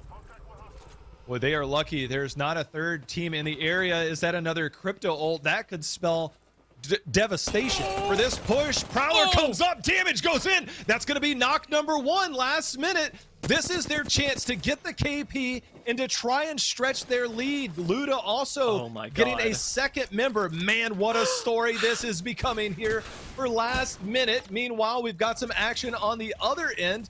Center zone, another team running a Revenant, not something I expected to turn and say here. What on earth is this? Yeah, that is not, Pathfinder as well. I mean, we are just getting anything in this lobby. We'll see how Center Zone make it work, because right now it doesn't seem to be working the best, but they're fighting over here by Landslide, and, well, in between Landslide and Fragment, and having lost 1 member, will likely have to rotate all the way around, all the way through to Landslide, as I don't think they're getting in here anytime soon. Boy, my heart is pumping right now. I mean, there's still so much game to be played, but to have a start like this for last minute, man, what a story. What a story this could be. Keep our attention up here towards one of the diners in Skyhook. Buff Pathfinder looking to get a nice flank. Good flatline shots will instantly pop right back up and say hello. That was real good stuff, and they are executing this perfectly, not exposing themselves to too much risk, as they've got a weird composition. Unfortunately, they've lost the fuse in it. It's up to Malice and Mamba and Bursty to try and bring this one back. The buffs to Pathfinder were not enough, though, and now it's just the Horizon game as Malice Mamba drops down to the lower floor. Is going to run into yet another Caustic, though. Be heralded in by the third party from Absolute Monarchy, and Buff Pathfinder once again go out rather early. Remember, Absolute Monarchy, also a team that could play for first, doesn't need to. Sheesh and Absolute Monarchy, two of the top 5 teams, do not need first place to get in. They are already qualified, but they could be the spoiler for a team like Last Minute. Now the kill leaders is Absolute Monarchy, so a few points behind that of Last Minute coming into this game. So one of the teams that still could cause some problems, as we've already won one game. It's very well possible. Meanwhile, by the way, Last Minute getting more kills in the kill feed. Oh my god, I was going to say they're just about tied right now, but Last Minute continuing to take off right now. We're going to see Select pop in around them, maybe give them a few more KP, but there's another squad over here in Lava Fisher that they're instead finding as resistance. Zone is pulling extremely heavily towards the western end of Countdown, which actually gives the team in Lava Fisher a pretty comfortable rotation. We'll find out who it is in just a moment, though, as Select are already encountering a pretty big problem in the sense that they don't control the choke, they don't control Lava Fisher, they've got no way in. That is such a dangerous choke. I mean, if you're on the south side of this, where do you go? Countdown or Lava Fisher? There's no easy way in. We do see that the southwestern side of Countdown is not very heavily occupied, so there is room for another team there. We have that view, they do not. So Select now did get up into an area that they can maybe make some plays off of, but holy cow. Yeah, Portal gonna get them a little far, at least to safety for right now, as they find solace for the next 50 seconds, but they don't have that Valkyrie ult up yet for yet a little while, and are going to need to rotate by foot up towards the north. They're going to encounter some resistance here, though, and nice initial shots are still going to be, oh my god, pushed back, but that crack is massive, and Select, they could have won the fight off of that alone, especially with F8 pushing up right now, playing the dome game perfectly, and buying a lot of time for his teammates to catch up. Now going to ditch, get that heal up. We'll see if he's done enough. Select should be able to clinch this one out around the respawn beacon inside the bubble. Defensive measures have been taken. Meanwhile, Sheesh finally making their appearance. We do hear the res go off just slightly, not able to target the right member there through the gas. So that will be Select retreating backwards. They are still in the zone there, and just lurking in the wings is Sheesh, just to the right of Select's view right now. Oh, hold on now. We got a little fishy there, but actually pushing down to the low ground for right now keeps Select inside of the game. They don't have to actually find this win, but it sure would make them feel a lot more comfortable, as Sheesh are coming up behind them, and there's not going to be a whole lot of playable area right now. Just waiting is a prize for this zone to close behind them to make sure that they're going to be safe, and that gas is a really nice deterrent as well. It just keeps Sheesh in the absolute safest position. They want to win this game because no matter what, they're going to be placed pretty darn high and are going to give Last Minute a run for their money. I really want to see this zone. A team can exist on top of that building, but only super late, and now not. My goodness, this is out in the open. A couple of teams in Countdown will have prime position. The wall that comes up between the two main buildings, underneath there is a spot that is really underrated. You can't really be shot from up top. Have very good cover from the big piston things that come up, so there is a way to play under there. Getting there, whole different story. I want to see what team has made their way in, but the other thing that we got to look out for is the team in red on your map. Last Minute are in the middle of a bunch of folks. And that Bloodhound ult ticking didn't actually get them any kills. It just got them into position. As that runs out, the utility will be diminished, and unfortunately, they've got flankers on every single side of them, even up here on the high ground. I am very, very nervous for their chances. They keep going because Sheesh are a heck of a lot safer, and they are the ones that you really, really have to worry about. Absolute Monarchy, the team that did take underneath, they're actually playing under the staircase, and wisely so. They actually used two respawn deploys for extra cover underneath. So last minute, keep scanning, looking behind them. They know that there's potential for a team to come in late. We had the view. We don't see a team that came in there. So it's all about getting scans behind them. 7 seconds away. They'll continue to keep those scans on there. 5 seconds now, 6 seconds from round 5 closing. Once that comes to their back, that can be a momentary sigh of relief. Or last minute, they are not out of the woods, but to our vantage point, they seem to be in a pretty good position to at least move in. Down to 11 teams now. There's the team. Yeah, update. We do have a Kraber in the lobby as well. This can be huge for the upside as it's in the hands of Legacy, who I believe are behind last minute. So last minute have to be exceedingly careful with any of their peaks right now, not to get taken down, not even to get body shot. She's going down.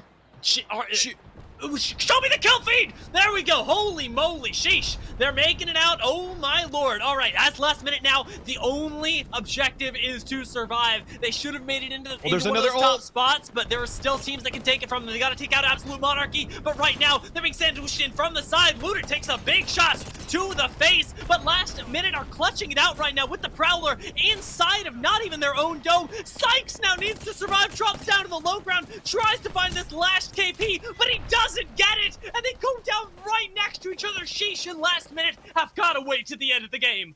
Wow, Absolute Monarchy could be the spoiler now. They have the dominant position. They also have KP, so it could be Absolute Monarchy that just ruins the day for last minute. I don't know if Joy Boys is out yet. We are down to 5 teams. Man, things blew up real quick here. Absolute Monarchy beaming right now with this alternator, looking to play the destroyer of hopes here as Absolute Monarchy continues to pick up KP. They're in their own fight against Estral right now, and they do end up getting at least one knock, but I don't believe that it's the kill just yet. We'll keep our eyes on it. Inhuman, though, is out for now. And Absolute Monarchy, full red shields, the most loot you could ask for. They are in position to win this game. Only 4 teams remain, and you talked about playing the low ground here. It's exactly what their plan is.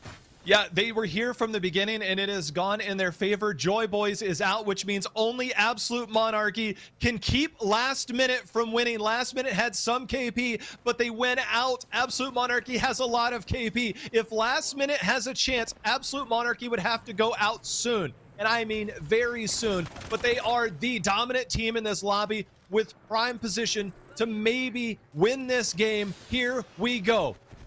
All right, 4 teams left, and Absolute Monarchy ready to take this one home. They got so much gas on the low ground as these teams are going to have to drop. No Caustic Cult, though, is big for them. Estral also wants to make their way in, and you can see that Absolute Monarchy know that that is their biggest threat. They're not looking at the high ground. They are looking at this other choke, as Jaguars and Jomax also have to fight their way out here. Estral can't actually focus Absolute Monarchy, and it is just Protectful up on the top alongside Rollers that need to be the ones to find that punish. Also throwing down gas, though, is going to push Estral back in, and Jaguars tries to make his way up towards the top, but who will he be taken down by? He actually makes his way out to safety right now, and another kill not picked up by Absolute Monarchy. Not going to be a knock just yet, but they are waiting. They're playing patiently. They can play upset here. They know it. They can end this on a win. Well, they are in the position to do just that. They have the bubble to buy them a little bit of space. Do take a few shots here, so they're being shelled upon. A lot of damage, but they have batteries coming out. The zone breathing down their neck. They have to move forward. Absolute Monarchy looking to put a staple on their qualifiers right now. A statement game for them, but Absolute Monarchy down to just Sleepy Panda. We've seen him clutch up one time. Can he do it again? It is down to 1 member left. He could do it! And Sleepy Panda does not CPR certified, has taken out Absolute Monarchy, and only the tally will tell here on whether last minute gave themselves enough of a cushion, and if it is, they have CPR certified to save them. But you got to imagine that Absolute Monarchy might be the spoiler here. My goodness, if you are last minute, you are doing the numbers super fast. Holy cow. I simply cannot believe how ridiculously close that was. I think Absolute Monarchy should have clinched it. By all rights, they should have, but there is an outside chance with those. Oh my god, so much was happening in the end game, Jay Howen. All I gotta say is that I am exceedingly happy that we got a game like this to send ourselves off on. You know, being underneath that spot, the way that Absolute Monarchy played it, no matter what, they were guaranteeing themselves a really good position. And they got second there, and it might have been enough to get first place in today's lobby. A team that's already qualified, getting in, sharpening their tools into Pro League. And look, if you're going to be a good team in Pro League, you better be able to win these qualifiers in some degree. That's a team that got off to a slow start, I think, from many of us expected, is what we saw in the first few weeks. But a team that has certainly ramped up, benefited from these 4 weeks to get into the Pro League, be ready for it. So I wouldn't be surprised if they're our top team out. We have to see where Sheesh was. Sheesh and Last Minute were tied. Absolute Monarchy just behind them.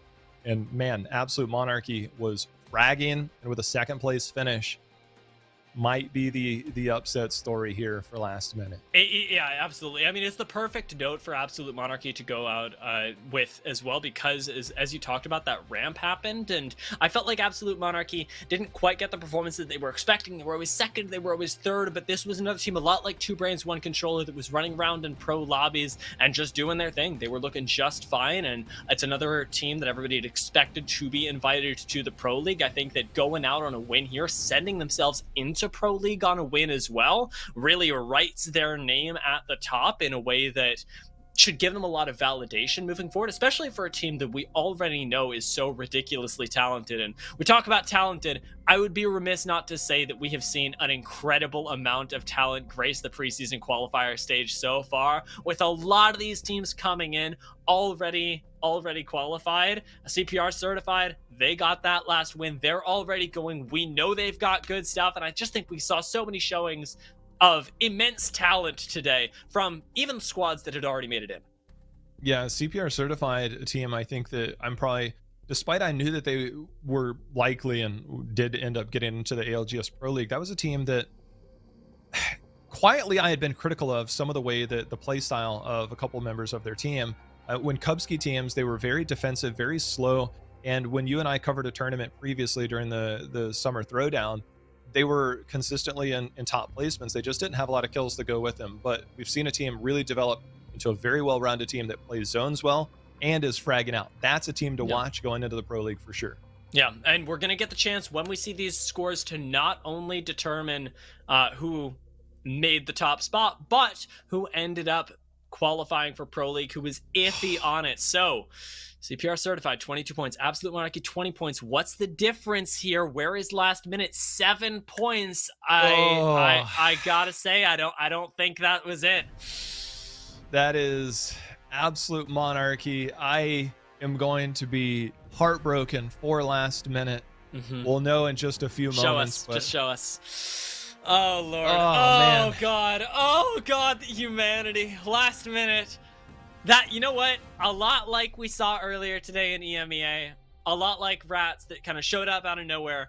Rats the team, not Rats the animal. Last Minute really did impress us, and while they may not have qualified at the Pro League, I think that Challenger Circuit is really, really lucky to have them. There is a very, very good chance that they end up taking a Pro League spot when that does come around near the end of the season. But holy moly, I can't say enough good things about that squad. They really got it together and almost did it at literally the last minute, unable to do it. You know, there's a few other teams on there. When we look at the top 5, 3 of the teams that needed to win ended up being in the top 5. So 3 teams really close to getting through there. But look, there's way too much math to be done in such a short period of time. So I know the stats will be put out there by the Apex Twitter, the Play Apex Esports Twitter, in terms of the teams that make it in, and sure other resources out there are working on that right now. But there were 3 teams that needed points and they didn't make it to today, meaning that some of the teams also on that list had a chance to leapfrog some of these. I don't know if it would have pushed any of them out, but certainly was a possibility, and there's still so much to unfold. But man, I tell you, Absolute Monarchy coming out first, Sheesh putting up a godly game earlier, just not too long ago. I mean, these are the teams that are the future. of I Apex esports. It's going to be fun to watch. I still can't believe that she's killed almost half the lobby that game. I mean, 25, it's like 25 kills, man. Like what? Like it's just it's inconceivable to quote a great movie, and I cannot wait to see what sort of performances they end up putting out. I know that we talked about the fact that Sheesh is an incredibly talented micro squad that has very clearly gotten their shot going together. You give those guys a little bit more coaching, a little bit more resources, and they are going to soar, as a lot of these teams we've sent off are. Dudes Night Out from week 1, SXG from week 2, Benchwarmers, oh my lord, from week 3, and Absolute Monarchy, of course, clinching that spot in this 4th week. We have had incredibly talented squads pass through here. Like you said, Play Apex Twitter is the place to go for the teams that have qualified. I'm sure that they will all be tweeting about it as well. So if you follow us, just, you know, make sure that you are able to sort of keep up with the scene as a whole. They'll all be very, very happy to announce that they have made it. Jayhow, it has been an absolute pleasure casting these preseason qualifiers. One final thought before we go. Yeah, please. One final thought from my end, because to me this was very important. I just want to send a thank you out to Game Time for giving me the opportunity earlier this summer for me to work throughout all of this, from your tournament previously to given the opportunity here to work alongside Dia. I told people for a long time, I said, I won't cast any other game unless it's Apex. I love this game. So to get the opportunity to do this, and this is the highest level that I've been able to experience, and to see these teams work as hard as they have. And I know what it takes. And you look at the hours they put in just on the weekend alone to get here to Monday, things they've done. I appreciate their efforts, the efforts behind the scenes from the Game Time community. I just want to say thank you to everybody, but more importantly, from Dia. For you guys that don't know, I'm going to stand on a soapbox for this guy. Puts in a killer amount of time behind the scenes, puts together spreadsheets to get ready every weekend, watches the teams religiously. I'm excited to see what you do going forward as well, Dia. It was a pleasure to share the mic with you, man. Thank you, Jayhow. I love you very much, and I couldn't have done without you. You're amazing. I love all of you in the audience for tuning into us, and of course, big shout outs to production behind the scenes, as at least for the preseason qualifiers, Game Time is going to be closing us out this time, but we will be back. Trust me, as look forward to those Challenger Circuit broadcasts, and we will see you there.